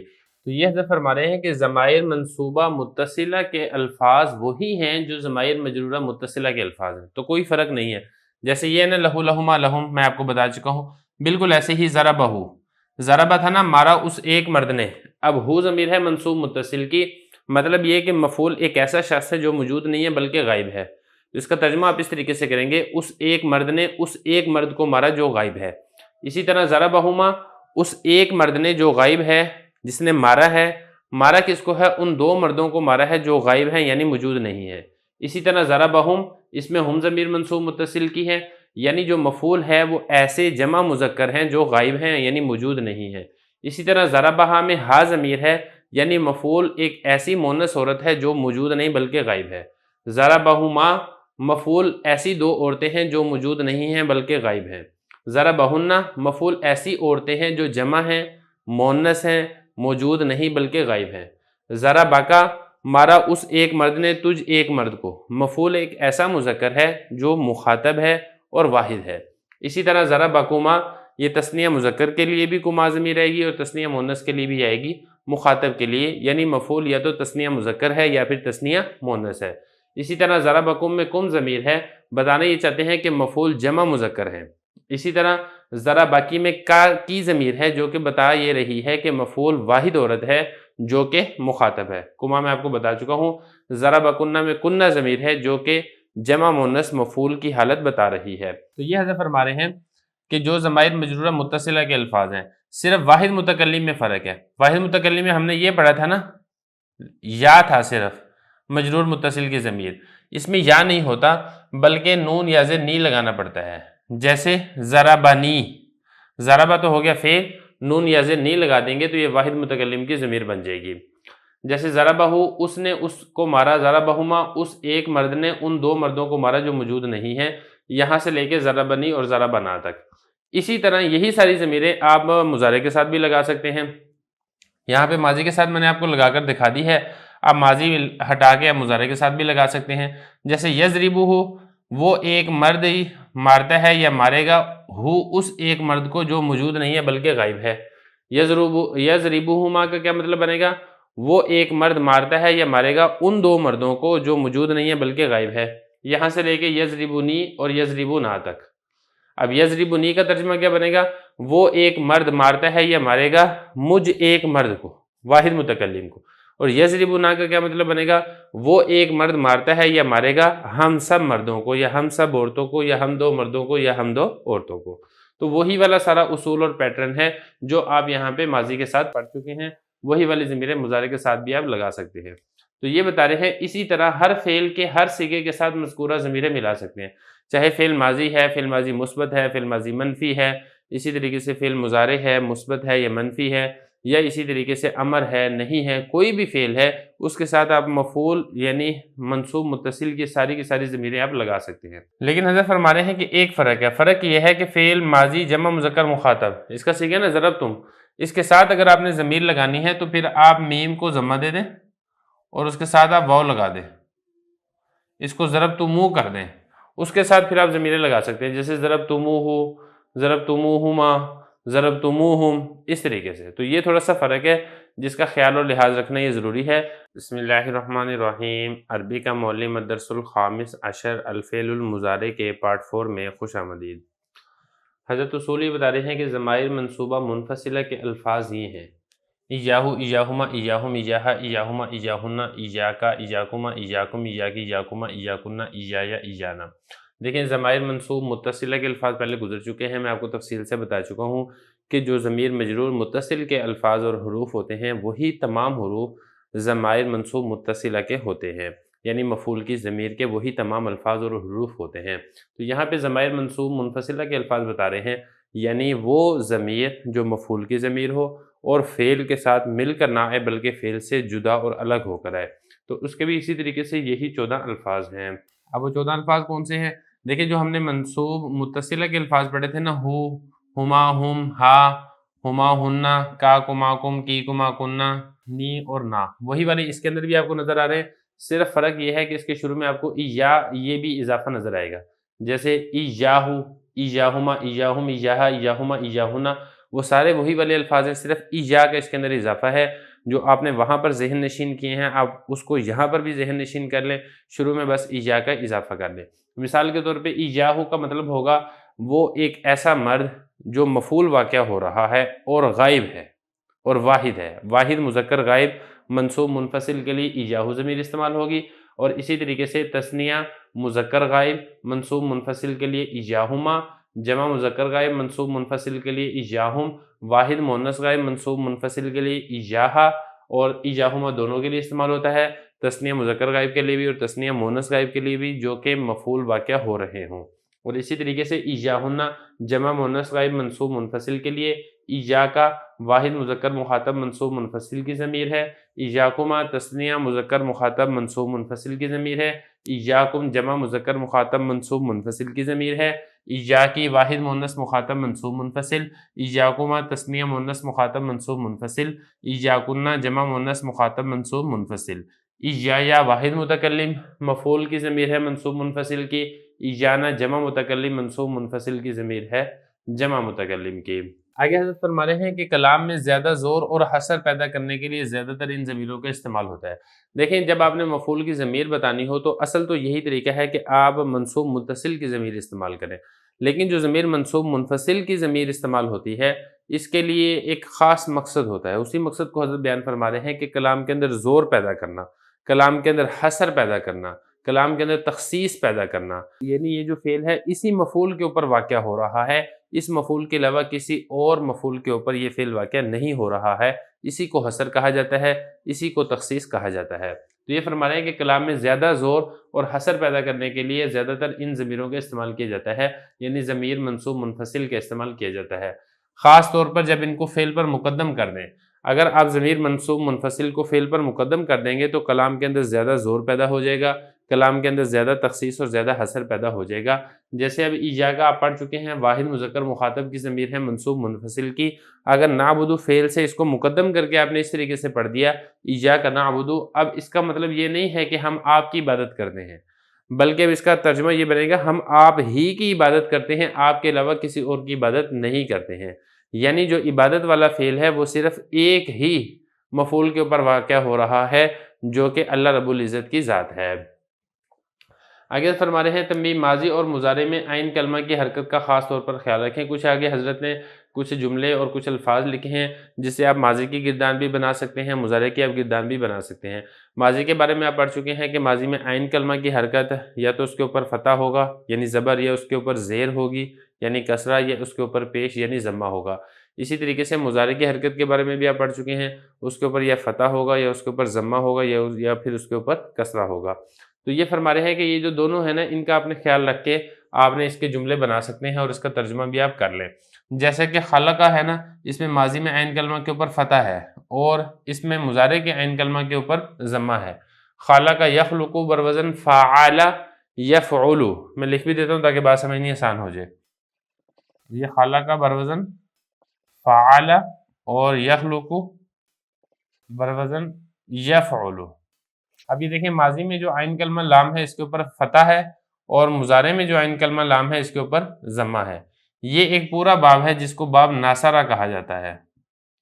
کل ثلاثی مجرد کے 6 ابواب ہیں، وہ ساری کی ساری تفصیل آپ کو میری علم الصرف کی پلے لسٹ میں مل جائے گی، اسی طریقے سے علم الصیغہ کی پلے لسٹ میں بھی مل جائے گی۔ اس کا مطلب دیکھ لیں، ایک اس کی گردان آتی ہے خلق یخلق، اس کا معنی ہوتا ہے پیدا کرنا۔ اب اس سے آپ ماضی بھی بنا سکتے ہیں، مضارع بھی بنا سکتے ہیں، ماضی معروف بھی بنا سکتے ہیں، ماضی مجہول بھی بنا سکتے ہیں، مضارع معروف بھی بنا سکتے ہیں، مضارع مجہول بھی بنا سکتے ہیں، مثبت بھی بنا سکتے ہیں، منفی بھی بنا سکتے ہیں۔ بس یہ جو پیدا کرنے والا معنی ہے یہ ساری کی ساری گردان کے ہر صیغے میں یہ والا آپ نے معنی کرنا ہے۔ مثال کے طور پہ خلقہ پیدا کیا اس ایک مرد نے، صیغہ واحد مذکر غیر فعل ماضی معروف۔ اسی طریقے سے خلقہ پیدا کیا گیا وہ ایک مرد، صیغہ واحد مذکر غیر فعل ماضی مجہول۔ اسی طرح یخلق ہے پیدا کرتا ہے، یہ پیدا کرے گا وہ ایک مرد، صیغہ واحد مذکر غیر فعل مضارع معلوم۔ میں نے اس سے 2 صیغے مزید لکھے ہیں تاکہ بات سمجھنی آسان ہو جائے۔ ایک میں نے لکھا ہے مضارع معروف کا، دوسرا میں نے لکھا ہے مضارع مجہول کا۔ مضارع معروف کا میں نے ایک صیغہ لکھا ہے تخلقین۔ اب یہ جو تخلقین ہے صیغہ واحد مؤنث مخاطب ہے، تو اب اس میں جو ترجمہ آپ کریں گے صیغہ واحد مؤنث مخاطب والا آپ ترجمہ کریں گے، یعنی پیدا کرتی ہے یا پیدا کرے گی تو ایک عورت، صیغہ واحد مؤنث مخاطب فعل مضارع معلوم۔ دوسرا میں نے مجہول والا صیغہ ذکر کیا نخلقو، صیغہ جمع متکلم ہے فعل مضارع مجہول کا، تو اس کا ترجمہ یہ بنے گا پیدا کیے جاتے ہیں یا پیدا کیے جائیں گے ہم 2 مرد یا 2 عورتیں یا سب مرد یا سب عورتیں۔ اسی طرح آپ آگے چلیں، رفع یرفع۔ اب اس میں جو ہے نا رفع یرفع میں، اس میں ماضی میں بھی عین کلمہ کے اوپر فتح ہے، رفع بروزن فعل، اور مضارع میں بھی عین کلمہ کے اوپر فتح ہے، یرفع بروزن یفعل۔ تو اس کا معنی ہوتا ہے اٹھانا اور بلند کرنا۔ اب اسے میں نے 2 صیغے لے کے رہے ہوں تاکہ معنی سمجھنا آسان ہو جائے۔ تو اس گردان سے جو بھی صیغہ آئے گا اس کے اندر آپ نے اٹھانا اور بلند کرنا، یہ والا معنی آپ نے ضرور طور پر کرنا ہے۔ مثال کے طور پہ میں نے ایک صیغہ ذکر کیا ہے ترفعون، صیغہ جمع مذکر مخاطب فعل مضارع معروف۔ اس کا مطلب یہ ہوگا اٹھاتے ہو یا اٹھاؤ گے تم سب مرد۔ اب یہ دیکھیں اٹھانے والا معنی یہ میں نے کیا ہے، باقی اس میں جو ترجمے کا آپ نے خیال رکھا ہے وہ آپ نے صیغے کے اعتبار سے خیال رکھا ہے، چونکہ صیغہ جمع مذکر مخاطب کا ہے لہذا ترجمہ بھی صیغہ جمع مذکر مخاطب کا کیا ہے۔ دوسرا میں صیغہ لے کر آیا ہوں واحد متکلم فعل مضارع مجہول کا، تو اس کا مطلب یہ بنے گا ارفعو، اٹھایا جاتا ہوں یا اٹھایا جاؤں گا میں ایک مرد یا پھر میں ایک عورت۔ اسی طرح آپ آگے آ جائیں، سأل یسأل سوالا، اس کا معنی ہوتا ہے سوال کرنا، پوچھنا۔ اب اس سے بھی میں 2 صیغے لے کر آیا ہوں، تسأل پوچھتا ہے یا پوچھے گا تو ایک مرد، صیغہ واحد مذکر مخاطب فعل مضارع معروف، یا اسی طریقے سے پوچھتی ہے یا پوچھے گی وہ ایک عورت، صیغہ واحد مؤنث غائب فعل مضارع معلوم۔ وہی والی ساری ترتیب ہے جو کہ میں آپ کو مضارع معروف اور مضارع مجہول میں بتا چکا ہوں۔ جیسے تضرب تھا نا، صیغہ واحد مؤنث غائب بھی تھا، واحد مذکر مخاطب بھی تھا، بالکل ایسے ہی تسأل میں بھی واحد مؤنث غائب بھی ہو سکتا ہے، واحد مذکر مخاطب بھی یہ ہو سکتا ہے۔ اسی طرح اگلا میں صیغہ لے کر آیا ہوں مجہول کا، یسألون، صیغہ جمع مذکر غائب فعل مضارع مجہول کا صیغہ ہے لہذا آپ نے مجہول والا ترجمہ کرنا ہے، یعنی اس میں جو نسبت ہے فعل کی فاعل کی طرف نہیں ہوگی بلکہ فعل کی نسبت مفعول کی طرف ہوگی جو کہ اس کا نائب فاعل ہوگا۔ اب یسألون کا معنی یہ ہوگا پوچھے جاتے ہیں یا پوچھے جائیں گے وہ سب مرد، صیغہ جمع مذکر غائب فعل مضارع مجہول۔ آگے چلے، ظلم یظلم، اس کا معنی ہوتا ہے ظلم کرنا۔ اب ایک صیغہ میں لے کر آیا ہوں معروف کا تظلیمانی، جیسے ہم نے وہاں پہ پڑھا تھا نا تظلیمانی میں 3 صیغے تھے، صیغہ تثنیہ مؤنث غائب، صیغہ تثنیہ مذکر مخاطب اور صیغہ تثنیہ مؤنث مخاطب۔ بالکل ایسے ہی تظلیمانی میں بھی یہی 3 صیغے ہوں گے، صیغہ تثنیہ مؤنث غائب، صیغہ تثنیہ مذکر مخاطب اور صیغہ تثنیہ مؤنث مخاطب۔ لیکن اب ترجمے میں آپ نے ظلم کرنے والا ترجمہ کرنا ہے۔ ظلم کرتی ہیں یہ کریں گی وہ 2 عورتیں، ظلم کرتے ہیں یہ کریں گے تم 2 مرد، ظلم کرتے ہیں یہ کرو گی تم 2 عورتیں۔ اسی طرح مجہول میں ہوگا تظلمانی، اس میں آپ مجہول والا ترجمہ کر دیں گے، تظلمانی ظلم کی جاتی ہیں یہ کی جائیں گی وہ 2 عورتیں، ظلم کیے جاتے ہو یہ کیے جاؤ گے تم 2 مرد، ظلم کیے جاتے ہو یہ کی جاؤ گی تم 2 عورتیں۔ اس طریقے سے صیغہ تثنیہ مؤنث غائب فعل مضارع مجہول یا پھر صیغہ تثنیہ مذکر مخاطب فعل مضارع مجہول یا پھر صیغہ تثنیہ مؤنث مخاطب فعل مضارع مجہول۔ آگے چلے، عبد یعبد، اس کا مطلب ہوتا ہے پوجنا، بندگی کرنا، عبادت کرنا۔ اب ایک میں معروف کا لے کر آیا ہوں، ایک میں مجہول کا لے کر آیا ہوں۔ تعبدون جمع مذکر مخاطب ہے، تعبدون عبادت کرتے ہو یا عبادت کرو گے تم سب مرد، صیغہ جمع مذکر مخاطب فعل مضارع معروف۔ تو عبدنا، یہ مجہول کا میں صیغہ لے کر آیا ہوں، صیغہ جمع مونس مخاطب کا، تو عبدنا پوجی جاتی ہو یا پوجی جاؤ گی تم سب عورتیں، سیغہ جمع مونس مخاطب فعل مضارع مجہول۔ آگے آ جائیں، عمل یا عملو، اس کا مطلب ہوتا ہے عمل کرنا، کوئی کام کرنا یا عمل کرنا۔ دو سیغے اب میں لے کر آؤں، یہ سارے سیغے میں نے ذکر کیے تھے مثبت کے، اب یہاں پہ کچھ میں نے اس میں ایک دو سیغے میں وہ بھی لے کر آیا ہوں جو مثبت نہیں ہے بلکہ منفی ہے، تو آپ اس میں ترجمہ منفی والا کر دیں گے۔ جیسے لا یعملانی، نہیں عمل کرتے ہیں یا نہیں عمل کریں گے وہ دو مرد، صیغہ تثنیہ مذکر غائب فعل مضارع معلوم، اور مثبت نہیں ہے بلکہ یہ منفی ہے۔ آگے چلیں، لا تعملانی، اب یہ مجہول کا صیغہ ہے لیکن ہے یہ منفی کا صیغہ ہے۔ جیسے لا تضربانی میں 3 تھے، صیغہ تثنیہ مؤنث غائب، صیغہ تثنیہ مذکر مخاطب، صیغہ تثنیہ مؤنث مخاطب، بالکل ایسے ہی لا تعملانی میں بھی یہی 3 صیغے ہوں گے۔ آگے چلیں، فطر یفطر، اس کا معنی ہوتا ہے پیدا کرنا۔ یفطرانی میں 2 صیغے لے کر آئے ہوں، صیغہ تثنیہ مذکر غائب فعل مضارع معروف کا، پیدا کرتے ہیں یا پیدا کریں گے وہ دو مرد، اور دوسرے میں لے کر آیا ہوں منفی کا مجہول کا صیغہ، لا یفترنا، نہیں پیدا کی جاتی ہیں یا نہیں پیدا کی جائیں گی وہ سب عورتیں۔ اب یہ مضارع مجہول کا صیغہ ہے اور منفی کا صیغہ ہے، مثبت کا صیغہ نہیں ہے۔ آگے چلیں، فعل یفعل، اس کا معنی ہوتا ہے کرنا، 2 صیغے لے کر آیا ہوں، تفعلینا، کرتی ہے یا کرے گی تو ایک عورت، صیغہ واحد مؤنث مخاطب فعل مضارع معروف، تفعلنا، کی جاتی ہیں یا کی جائیں گی تم سب عورتیں، صیغہ جمع مؤنث مخاطب فعل مضارع مجہول، تو ایک معروف کا اور ایک مجہول کا۔ آگے چلیں، مالک یملک، اس کا معنی ہوتا ہے مالک ہونا، املکو واحد متکلم مالک ہوتا ہوں یا مالک ہوں گا میں ایک مرد، صیغہ واحد متکلم فعل مضارع معروف۔ آگے چلیں، نملکو، اب یہ مجہول کا صیغہ ہے، مالک کیے جاتے ہیں یہ کیے جائیں گے ہم 2 مرد یا 2 عورتیں یا سب مرد یا سب عورتیں، صیغہ جمع متکلم فعل مضارع مجہول۔ آگے دیکھیں، نظرہ ینظر، اس کا معنی ہوتا ہے دیکھنا، ینظرنا دیکھتی ہے یا دیکھیں گی وہ سب عورتیں، صیغہ جمع مؤنث غائب فعل مضارع معروف، اور ینظرانی دیکھے جاتے ہیں یا دیکھے جائیں گے وہ 2 مرد، صیغہ تثنیہ مذکر غائب فعل مضارع مجہول۔ تو خلاصہ کلام یہ ہے کہ جو آپ نے اصول پڑھ لیے ہیں ماضی کے اور مضارع کے، انہی اصول کو ملا کر بہت سے صیغے آئیں گی، بہت سی گردانیں آئیں گی، صرف آپ نے جو اس کا معنی ہے وہ دیکھ لینا ہے، اسی معنی کے مطابق جو آپ اصول پڑھ چکے ہیں، چاہے ماضی معروف ہے، چاہے ماضی مجہول ہے، چاہے مضارع معروف ہے، چاہے مضارع مجہول ہے، چاہے مثبت ہے، چاہے منفی ہے، اسی کا خیال رکھتے ہوئے آپ نے ان کی گردانیں کرنی ہیں، ان کے ترجمے آپ نے یاد کرنے ہیں، پھر جو صیغے 2 ہیں ان کا بھی آپ نے خیال رکھنا ہے، جو صیغے 3 ہیں ان کے معنی کا بھی آپ نے خیال اور لحاظ رکھنا ہے۔ بسم اللہ الرحمن الرحیم، عربی کا معلم الدرس الخامس عشر الفعل المضارع کے مشقی سوالات کے پہلے حصے میں خوش آمدید۔ کچھ جملے ہیں جن کا ہم نے اردو میں ترجمہ کرنا ہے، اور اس میں جو آپ فعل مضارع کے بارے میں جو اصول اور ضوابط آپ پڑھ چکے ہیں ان کو بھی ہم انشاءاللہ یہاں پر سمجھیں گے۔ پہلا جملہ دیکھیں، حل تفہم اللسان العربی، کیا تم عربی زبان سمجھتے ہو؟ اب یہ جو تفہمو کا لفظ ہے آپ کو معلوم ہے واحد مذکر مخاطب کے لیے بھی استعمال ہوتا ہے اور واحد مؤنث غائب کے لیے بھی استعمال ہوتا ہے، یہ بالکل ایسے ہی ہے جیسے ضربہ یضربو کے بعد آگے آتا ہے نا تضربو، واحد مؤنث غائب کے لیے بھی آتا ہے، واحد مذکر مخاطب کے لیے بھی آتا ہے۔ تو سوال یہ پیدا ہوتا ہے یہاں پر کہ آپ نے یہاں پر کون سا ترجمہ کرنا ہے، واحد مؤنث غائب کا ترجمہ کرنا ہے یا واحد مذکر مخاطب کا ترجمہ کرنا ہے؟ تو دیکھیں یہاں پر واحد مذکر مخاطب کا ترجمہ کیا جائے گا۔ اس کے اوپر قرینہ کیا ہے، کون سی چیز اس کے اوپر دلالت کر رہی ہے؟ اس کے اوپر دلالت کر رہا ہے آگے والا جملہ، کیونکہ آگے والا جو جملہ ہے وہ اسی کا جواب ہے۔ جواب دینے والا جواب یہ دیتا ہے متکلم، نعم افہمہ قلیلا، جی ہاں میں عربی زبان کو تھوڑا سا سمجھتا ہوں یا عربی زبان کو میں کم سمجھتا ہوں۔ تو اب اس سے یہی والی بات ثابت ہو رہی ہے کہ جو بات کرنے والا تھا، جس نے پہلے سوال کیا تھا، اس نے اپنے مخاطب سے پوچھا تھا، تو جب اپنے مخاطب سے پوچھا تھا اور مخاطب کے لیے جب یہ صیغہ استعمال ہوگا تو یہ واحد مذکر مخاطب تو ہو سکتا ہے، واحد مؤنث غائب نہیں ہو سکتا ہے۔ اور دوسری بات یہ کہ آپ کو معلوم ہے کہ جو واحد متکلم کا صیغہ ہے اس میں بھی واحد متکلم میں واحد متکلم مذکر بھی ہو سکتا ہے، مؤنث بھی ہو سکتا ہے۔ تو اب یہاں پہ آپ نے مذکر کا ترجمہ کرنا ہے یا مؤنث کا ترجمہ کرنا ہے؟ تو دیکھیں یہاں پہ مذکر کا ترجمہ ہوگا، کیوں؟ کیونکہ یہ جو پیچھے والا لفظ ہے تفہمو، یہ واحد مذکر مخاطب کے لیے ہے، تو جب بات کرنے والا واحد مذکر مخاطب سے بات کر رہا ہے تو واحد مذکر مخاطب ہی آگے سے جواب دے گا نا۔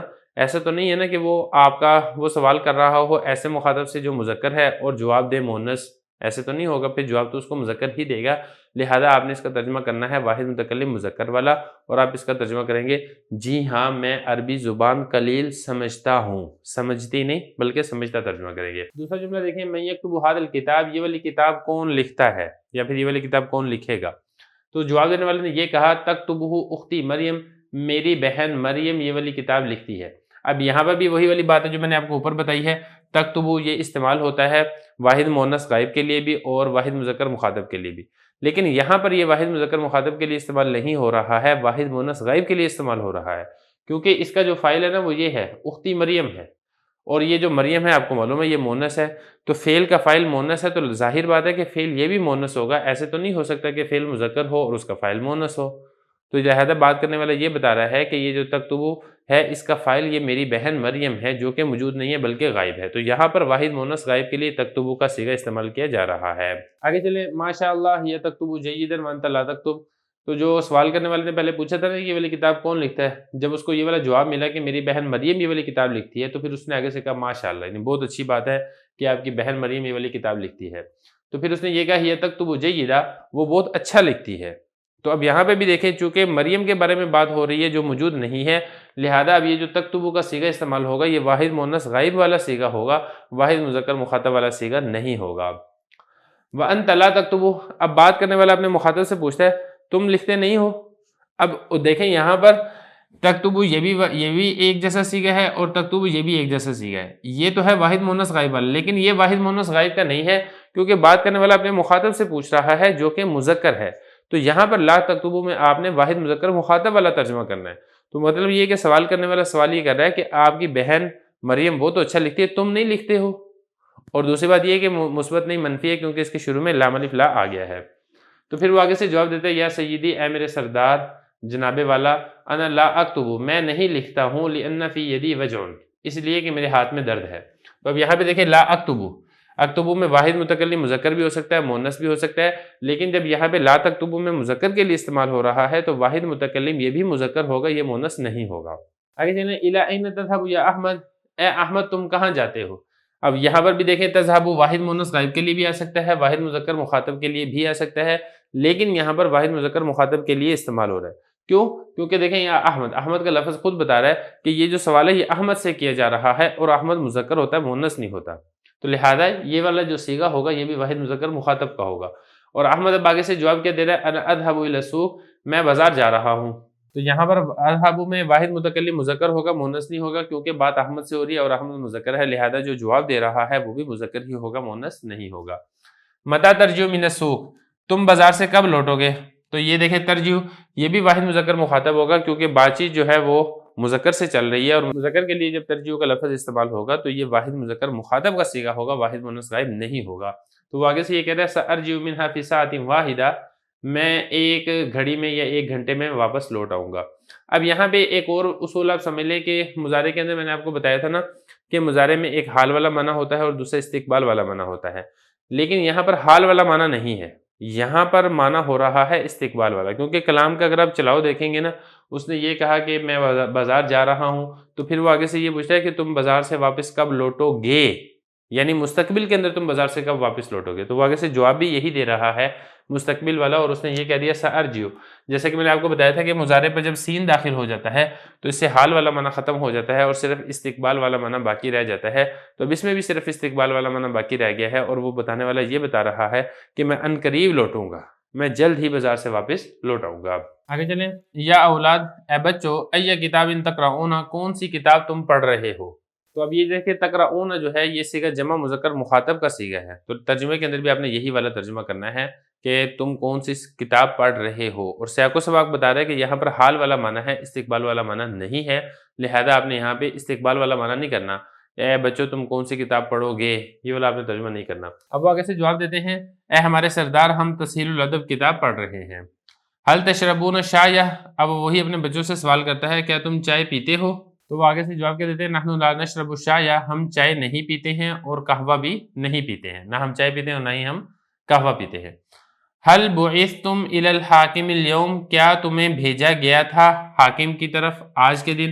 اب یہ دیکھیں بعثتم صیغہ جمع مذکر مخاطب، فعل ماضی معلوم نہیں ہے، فعل ماضی مجہول ہے، تو نسبت یہاں پہ فاعل کی طرف نہیں ہے بلکہ نائب فاعل کی طرف کی جا رہی ہے، تو ترجمے کے اندر بھی آپ نے فعل ماضی مجہول والا ترجمہ کرنا ہے۔ تو وہ آگے سے اس نے جواب کیا دیتا ہے، لا بل نبعث غدا بعد الظہر، نہیں بلکہ ہمیں بھیجا جائے گا کل، غد کہتے ہیں کل کو، بعد الظہر ظہر کے بعد، تو یہاں پر چونکہ پہلے سوال کیا جا رہا تھا فعل ماضی مجہول سے، تو جواب میں بھی فعل ماضی مجہول آ رہا ہے، اور جواب دینے والے جواب کیا دے رہے ہیں، نبعث۔ اب اس کا مطلب یہ ہے کہ ہمیں بھیجا جائے گا، یہ نہیں ہے کہ ہم بھیجتے ہیں، یا بھیجیں گے، یہ والا ترجمہ آپ نے نہیں کرنا ہے، بلکہ آپ نے اس میں ترجمہ کرنا ہے، ایک تو مستقبل والا ترجمہ کرنا ہے، دوسرا آپ نے اس میں مضارع مجہول والا ترجمہ کرنا ہے۔ اس کے بعد آگے من طلبکم الی بمبئی، بمبئی یہ کہتے ہیں بمبئی کو، کس نے تمہیں طلب کیا بمبئی کی طرف۔ اب اس میں دیکھیں طلبہ صیغہ واحد مذکر غائب ہے، اور یہ جو کم ضمیر ہے یہ مفعول کی ضمیر ہے جس کو کہا جاتا ہے منصوب متصل، یعنی یہ جو طلبہ طلب کرنے والا جو فعل ہے یہ ایسے مفعول پر واقع ہو رہا ہے جو جمع ہے اور مذکر ہے اور مخاطب ہیں۔ کس نے تمہیں بمبئی کی طرف طلب کیا، تو آگے سے جواب کیا دیتے ہیں، طلبنا ابونا الی بمبئی، ہمارے باپ نے ہمیں بمبئی کی طرف طلب کیا، ہمارے باپ نے ہمیں بمبئی بلایا ہے۔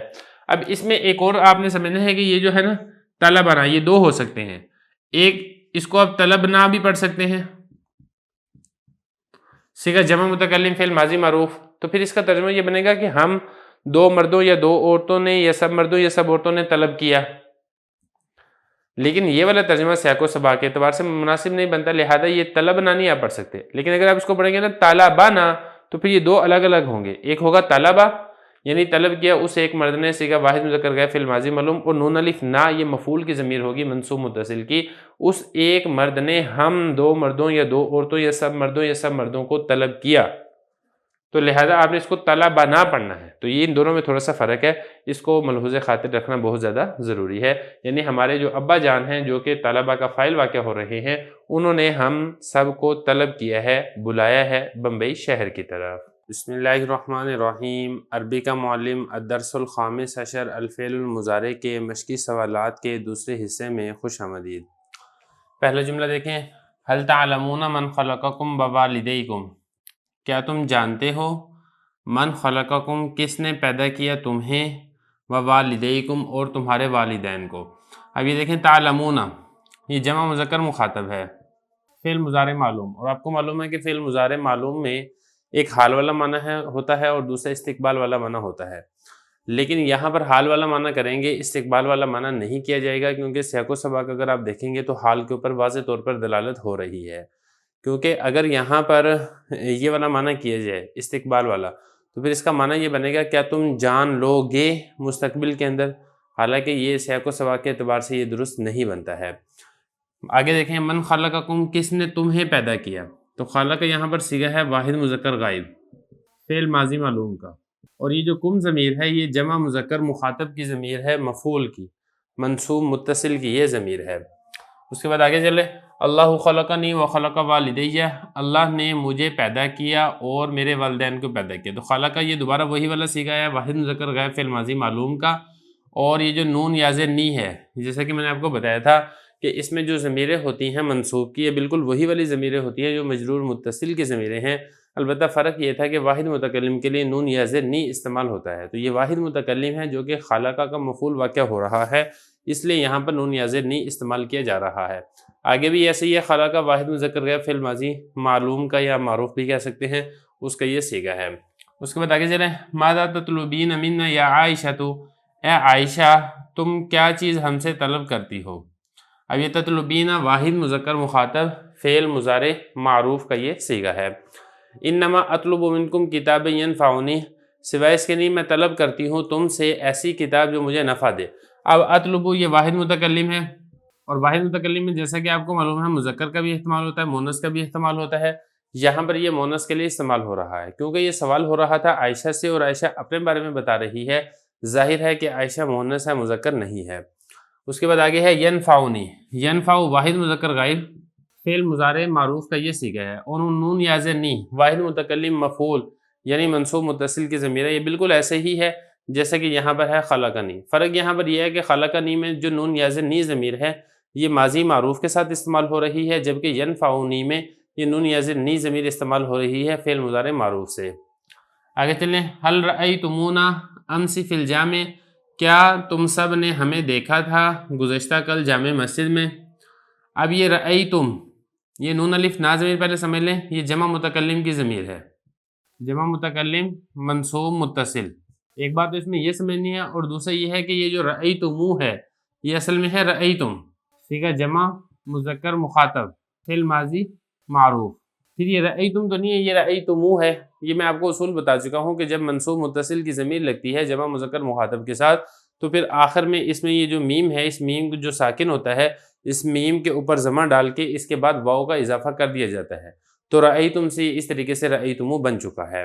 آگے دیکھیں، لا واللہ ما رأیناکم ہناکا، نہیں اللہ کی قسم ہم نے نہیں دیکھا تمہیں ہناکا، وہاں پر۔ تو اب یہ دیکھیں، یہ جو سوال کیا جا رہا تھا نا، سوال کیا جا رہا تھا ماضی کے اندر، یعنی تم نے کیا ماضی میں ہمیں دیکھا تھا جامع مسجد میں؟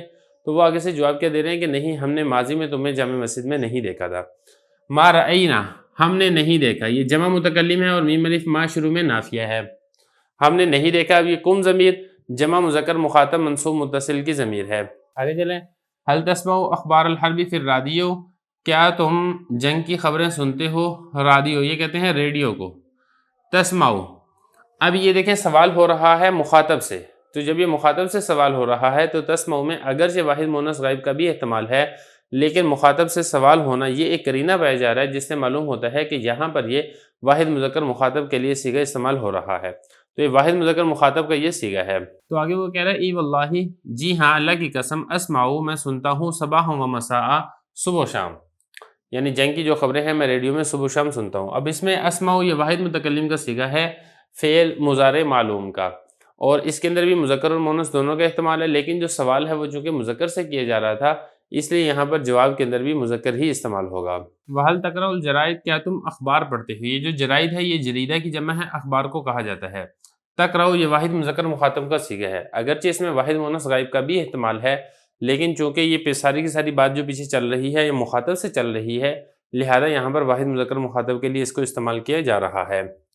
تو آگے سے کیا کہتا ہے، کیف لا اقرأها، اور میں اس کو کیسے نہیں پڑھتا، وہی من اہم الامور، اور یہ تو بہت اہم کاموں میں سے ایک کام ہے۔ تو اقرأها یہ واحد متکلم کا صیغہ ہے فعل مضارع معلوم سے، اور اس میں یہ جو ہا ضمیر ہے یہ منصوب متصل کی ضمیر ہے جو کہ اقرأ کا مفعول واقع ہو رہا ہے، اور یہ لوٹ رہی ہے اس جرائد یعنی اخبار کی طرف۔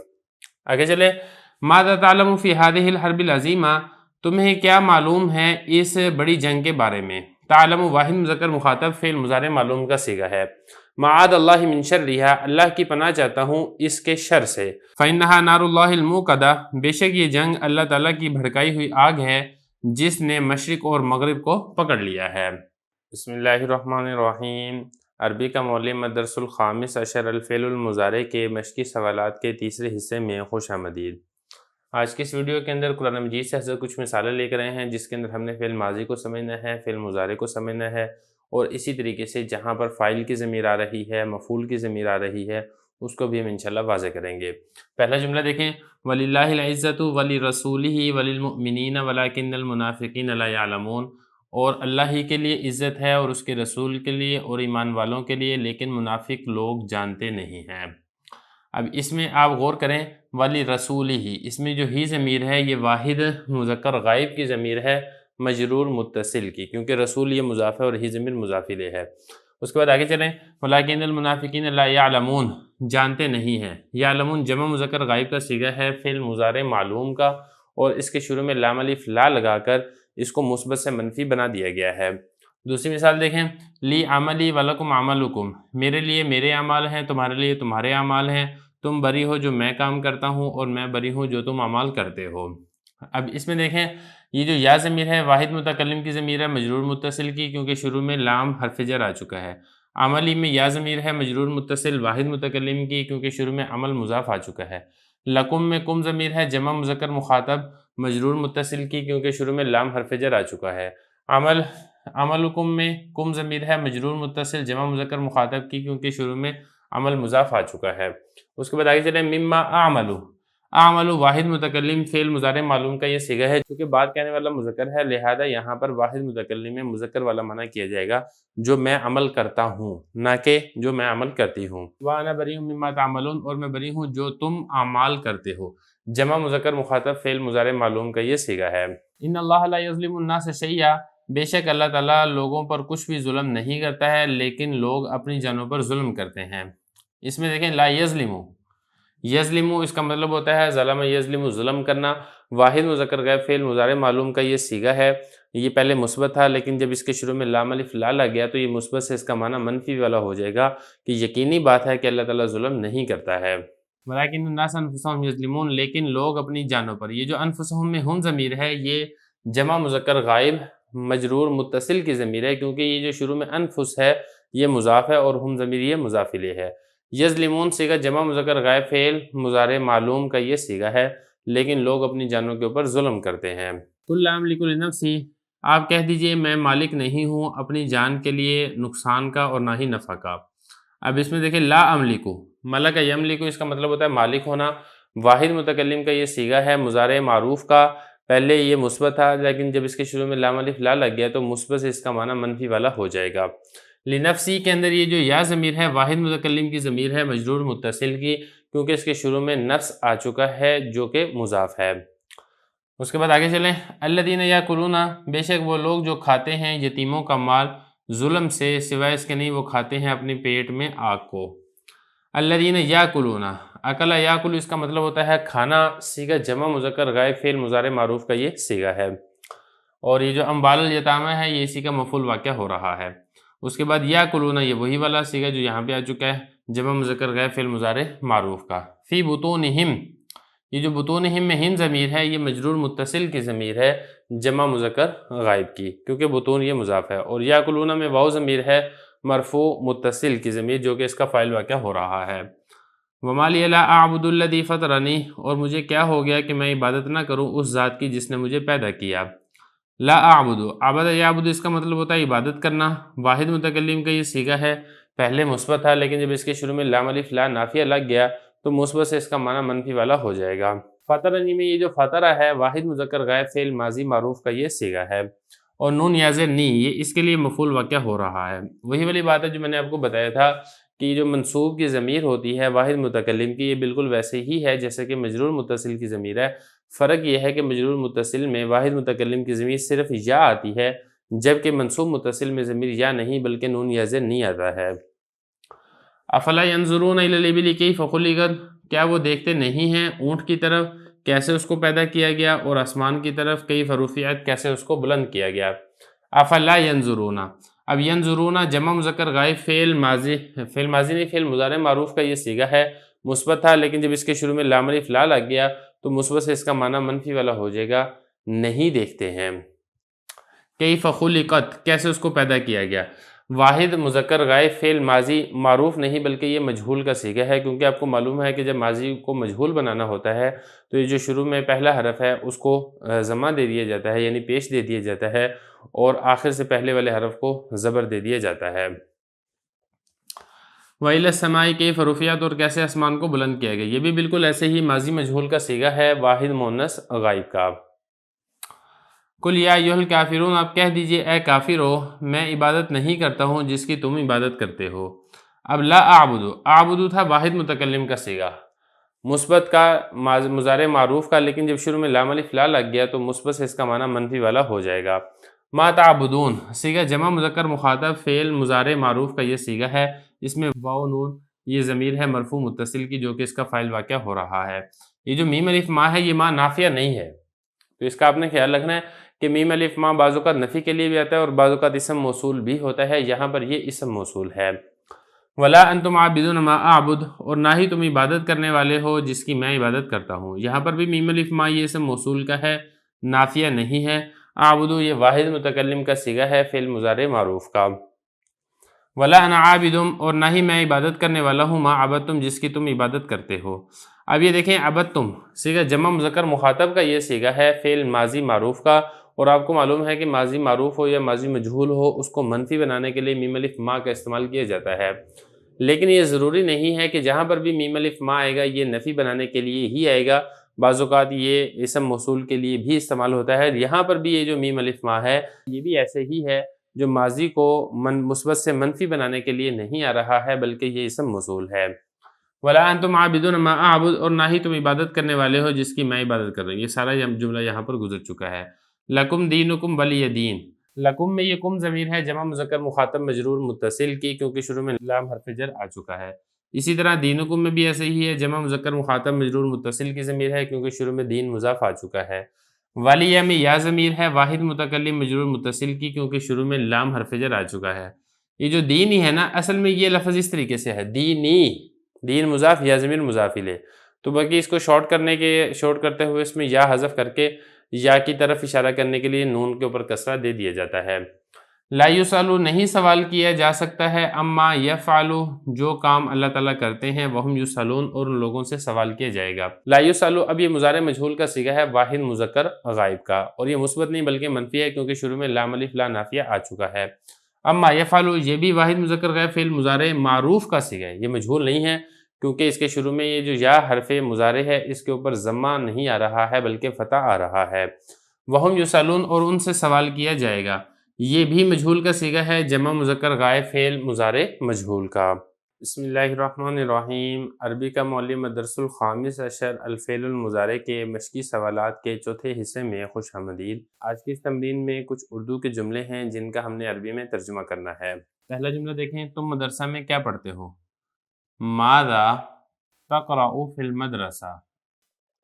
تو یہاں پر آپ نے واحد مذکر مخاطب کا صیغہ استعمال کرنا ہے کیونکہ اردو میں بھی واحد مذکر مخاطب ہی استعمال کیا جا رہا ہے۔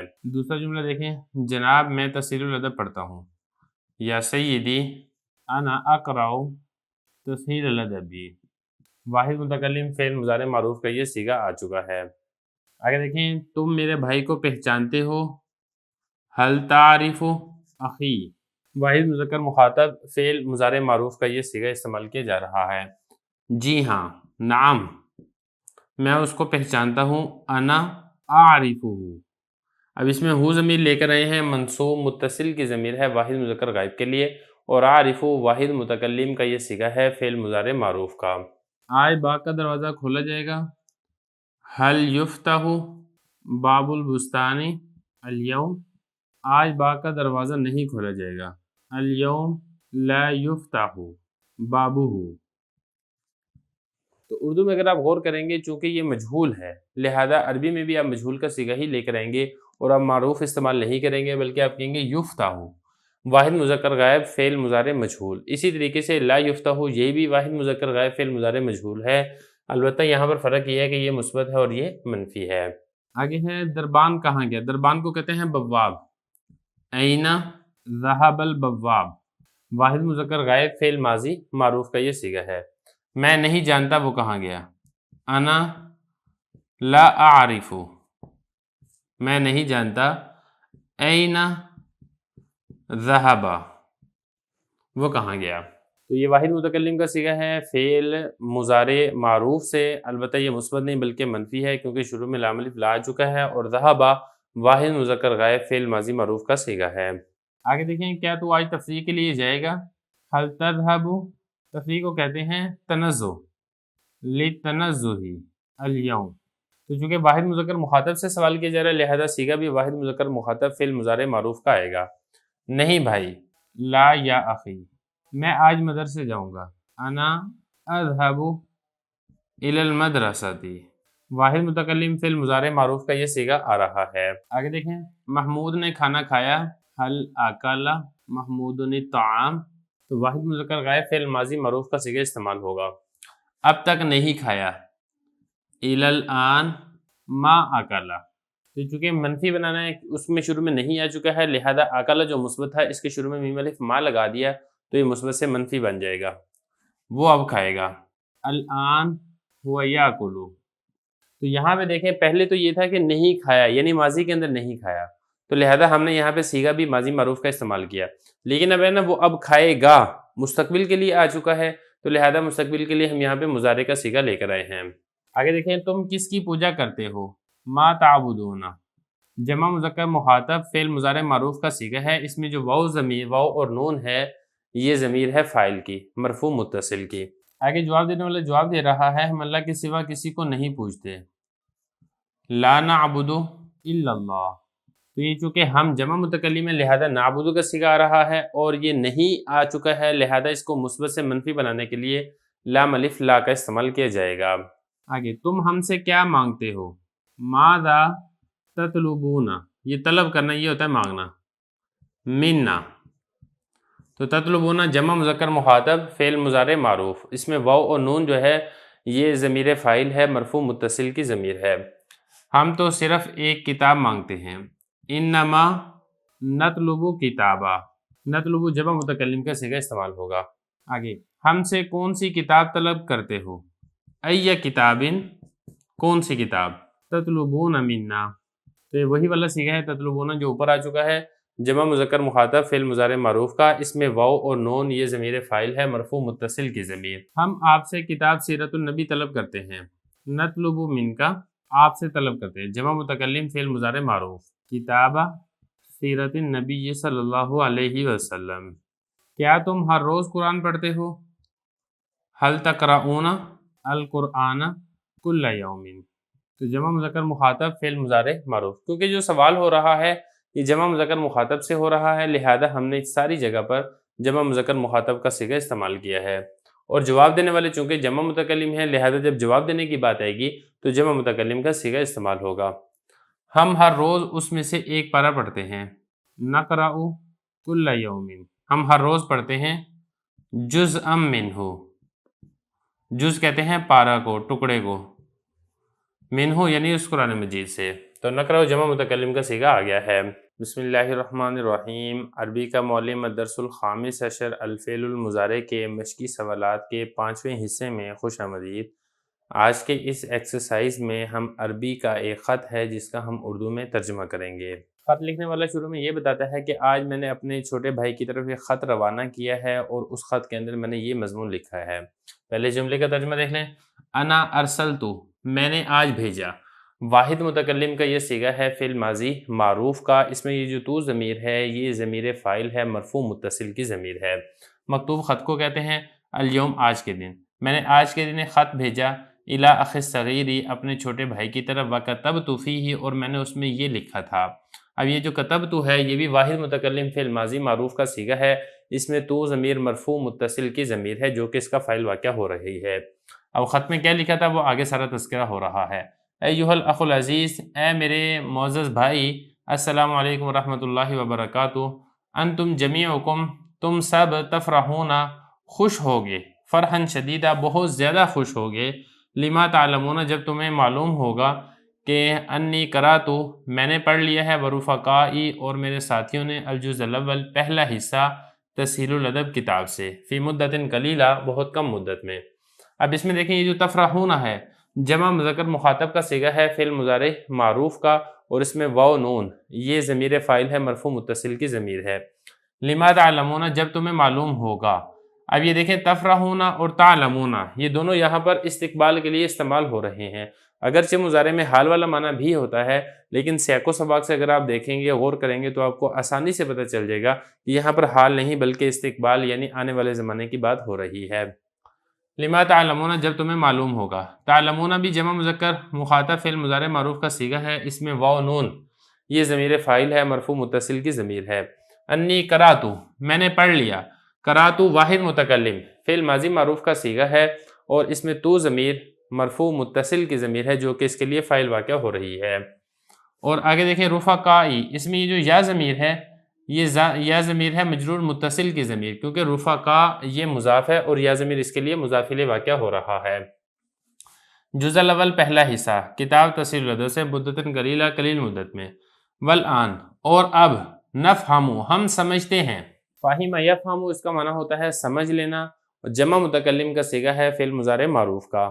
قلیلا من لسان العربی، تھوڑا سا حصہ عرب کی زبان میں سے، یعنی ہاں اب ہم چونکہ ہم نے کتاب تسہیل الادب کا ایک حصہ پڑھ لیا ہے، ہم اس قابل ہو چکے ہیں کہ ہم عربی زبان کا ایک تھوڑا سا حصہ سمجھ لیتے ہیں۔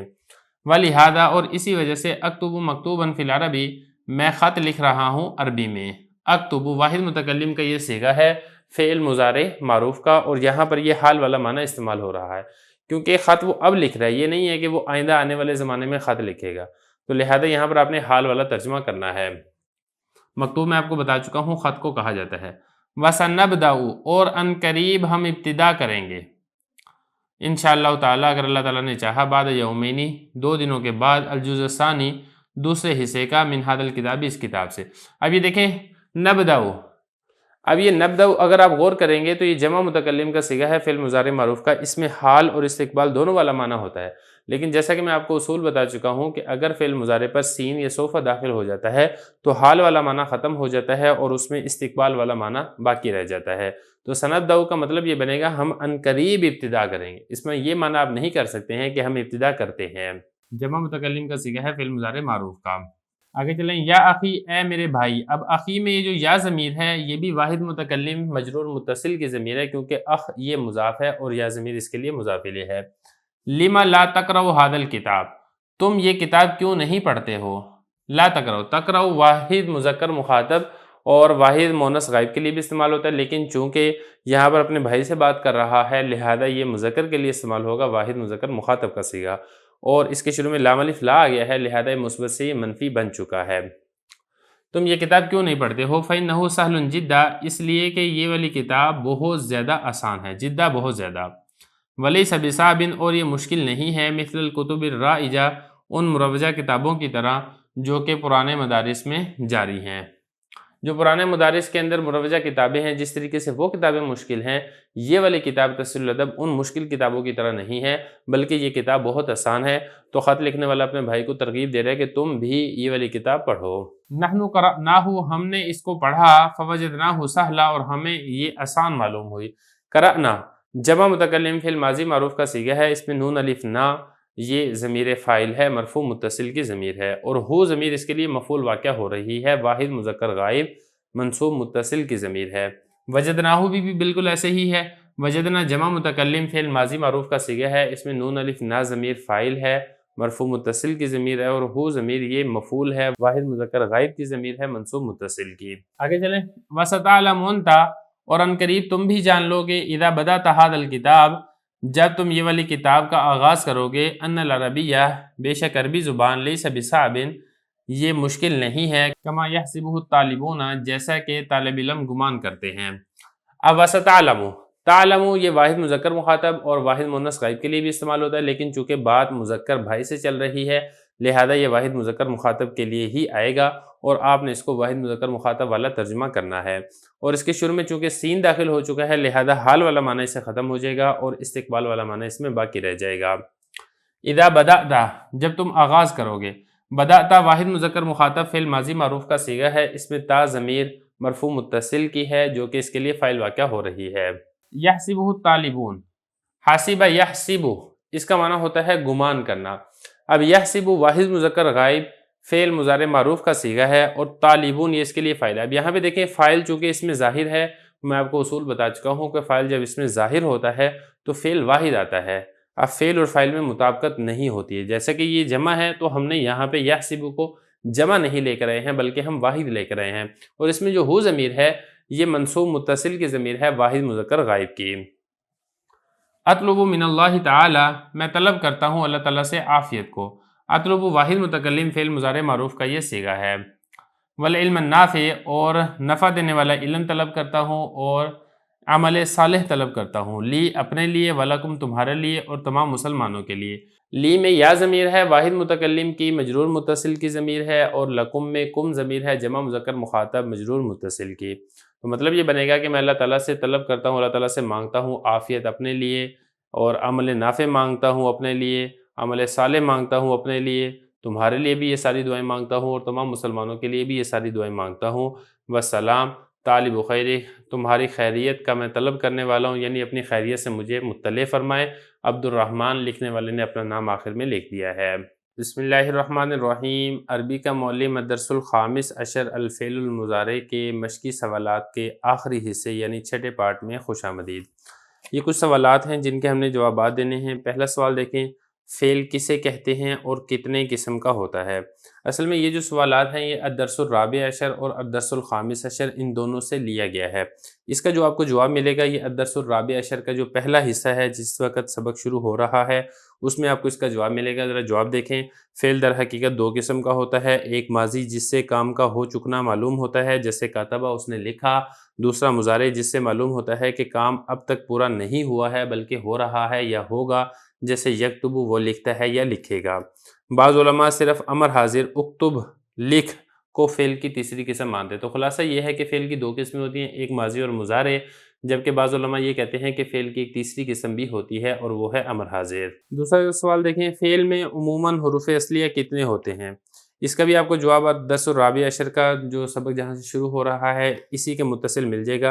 حروف اصلیہ فعل میں عموماً 3 ہوتے ہیں جیسے کاتبہ اس نے لکھا، گو بعض فعلوں میں 4 بھی ہوتے ہیں، جیسے ترجمہ اس نے ترجمہ کیا۔ تو خلاصہ یہ ہے کہ فعل میں حروف اصلی 3 ہوتے ہیں، البتہ بعض افعال ایسے ہوتے ہیں جن میں حروف اصلی 3 نہیں بلکہ 4 بھی استعمال کیے جاتے ہیں، جیسے ترجمہ بروزن فعللا۔ تیسرا سوال ہے لفظ کا مادہ کسے کہتے ہیں؟ اس میں اسی کا جواب بھی اسی کے بعد آگے لکھا ہوا ہے، لفظ کے حروف اصلیہ کو مادہ کہتے ہیں۔ تو جو حروف اصلیہ ہوتا ہے فعل کا اسے مادہ کہا جاتا ہے۔ فعلوں میں ماضی کا صیغہ واحد غائب ہی ایک ایسا لفظ ہے جس میں محض مادے کے حروف رہتے ہیں۔ اصل میں جو فعل ماضی معروف کا پہلا صیغہ ہے واحد مذکر غائب، یہی ایک واحد فعل ہے جس کے اندر صرف اور صرف مادے کے حروف ہوتے ہیں، اس میں کوئی حرف زائد نہیں ہوتا ہے۔ آپ دوسرے لفظوں میں یہ بھی کہہ سکتے ہیں کہ واحد مذکر غائب فعل ماضی معروف ہی وہ واحد فعل ہے جس میں تمام کے تمام حروف اصلیہ ہوتے ہیں، حرف زائد کوئی نہیں ہوتا ہے، جس طریقے سے فعل ماضی کے باقی صیغوں میں اور اسی طریقے سے فعل مضارع کے تمام صیغوں میں حرف اصلی کے ساتھ ساتھ حرف زائد بھی استعمال کیے جاتے ہیں۔ چوتھا سوال ہے افعال مجرد میں کون سا صیغہ محض مادے کے حروف سے بنتا ہے؟ یہ میں آپ کو بتا چکا ہوں کہ وہ صرف واحد مذکر غائب فعل ماضی معروف کا صیغہ ہے جو صرف مادے کے حروف سے بنتا ہے۔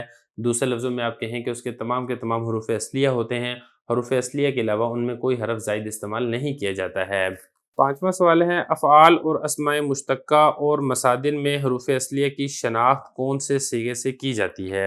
اسی کا جواب بھی وہاں پر لکھا ہوا ہے، یہاں تک کہ مصدر اس کے تمام مشتقات کے حروف اصلیہ کی شناخت صیغہ مذکور پر ہی منحصر ہے، یعنی واحد مذکر غائب فعل ماضی معروف کا صیغہ ہی وہ واحد صیغہ ہے جسے آپ کسی فعل کے تمام حروف اصلیہ معلوم کر سکتے ہیں۔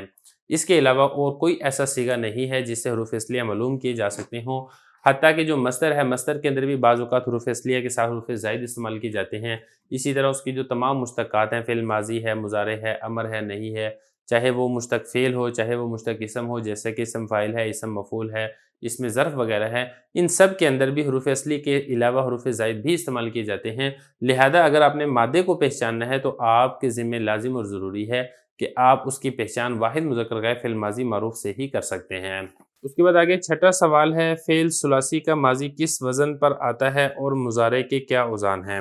دیکھیں اس کا جواب بھی میں آپ کو بتا چکا ہوں کہ ثلاثی فعل یعنی 3 حرفی فعل، اس کا جو ماضی ہے وہ 3 وزن کے اوپر آتا ہے۔ ایک تو ہے فعلہ کا وزن، جیسے ضربہ بروزن فعلہ، دوسرا ہے فاعلہ کا وزن جیسے سمیہ بروزن فاعلہ، اور تیسرا ہے فاعلہ کا وزن جیسے کرومہ بروزن فاعلہ۔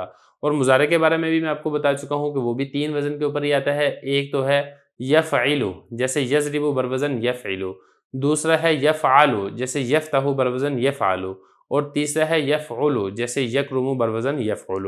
ساتواں سوال دیکھیں ماضی اور مضارع کے در حقیقت کتنے صیغے ہوتے ہیں اور کتنے صیغے یاد کرنے کا رواج ہے اور کیوں؟ دیکھیں میں آپ کو بتا چکا ہوں کہ ماضی اور مضارع میں حقیقت کے اندر جو صیغے ہیں وہ کل 18 استعمال ہوتے ہیں۔ ان میں سے 6 صیغے ہیں غائب کے، 3 مذکر کے اور 3 مؤنث کے، اور 6 صیغے ہیں مخاطب کے، 3 مذکر کے اور 3 مؤنث کے، اور 6 صیغے ہی متکلم کے ہیں جن کے اندر 3 مذکر کے اور 3 مؤنث کے ہیں۔ تو اس اعتبار سے اگر آپ شمار کریں گے تو کل 18 صیغے بنتے ہیں۔ لیکن میں آپ کو بتا چکا ہوں کہ تثنیہ متکلم اور جمع متکلم کے لیے چونکہ ایک ہی صیغہ استعمال کیا جاتا ہے، لہذا اب ان 18 کے بجائے 14 صیغوں کو شمار کیا جاتا ہے۔ ساری کی ساری تفصیل میں آپ کو سبق کے اندر سمجھا چکا ہوں۔ 8واں سوال دیکھیں عربی میں جملے کے اندر عام طور پر فعل کہاں رکھا جاتا ہے اور فاعل کہاں اور مفعول کہاں؟ اس کا جواب بھی آپ کو الدرس الرابع عشر کا جو 9واں اصول ہے اس کے اندر مل جائے گا کہ جملہ فعلیہ کا پہلا جز وہ فعل ہوتا ہے اور دوسرا جز فاعل ہوتا ہے، اور اگر وہ فعل متعدی ہے تو اس کا تیسرا جز مفعول بھی ہوتا ہے۔ تو ترتیب اس کی یہ ہے کہ پہلے فعل آتا ہے، پھر فاعل آتا ہے اور پھر مفعول آتا ہے، لیکن بعض اوقات اس ترتیب کے اندر تقدیم و تاخیر بھی ہو جاتی ہے۔ وہ تقدیم و تاخیر کیسے ہوتی ہے وہ بھی آپ کو بتا چکا ہوں کہ کبھی مفعول کو فاعل پر بلکہ فعل پر بھی مقدم کر دیا جاتا ہے، اور اسی طریقے سے جو متعلقات ہیں ان کو بھی کبھی مفعول پر، فاعل پر، حتیٰ کہ فعل پر بھی مقدم کر دیا جاتا ہے۔ فاعل کی وحدت جمع تذکیر و تانیث سے فعل میں کیا تغیر ہوگا؟ یعنی فاعل اگر واحد ہے تو فعل کے اندر کیا تبدیلی کریں گے؟ وحدت کہتے ہیں واحد کو۔ اسی طریقے سے فاعل اگر جمع ہے تو فعل میں کیا تبدیلی ہوگی؟ اسی طریقے سے فاعل اگر تثنیہ ہے تو فعل میں کیا تبدیلی ہوگی؟ فاعل اگر مذکر ہے یا مؤنث ہے تو فعل کے اندر کیا تغیر یعنی تبدیلی کی جائے گی؟ اس کا جواب بھی آپ کو دیا جا چکا ہے جو الدرس الرابع عشر ہے اس کے اصول نمبر 10 کے اندر کہ جملہ فعلیہ میں فعل ہمیشہ واحد کا صیغہ رہے گا۔ مطلب کہنے کا یہ ہے کہ فاعل اگر تثنیہ ہے یا جمع ہے یا واحد ہے، اگر وہ لفظوں کے اندر فعل کے بعد موجود ہے تو فعل کو آپ واحد لے کر آئیں گے، لیکن مذکر اور مؤنث کے اندر فعل اور فاعل میں مطابقت ہوگی۔ فاعل اگر مذکر ہے تو فعل مذکر آئے گا، فاعل اگر مؤنث ہے تو فعل مؤنث آئے گا، لیکن اگر فاعل فعل سے مقدم ہو جائے گا تو پھر فاعل اور فعل میں ہر اعتبار سے مطابقت ہوگی۔ واحد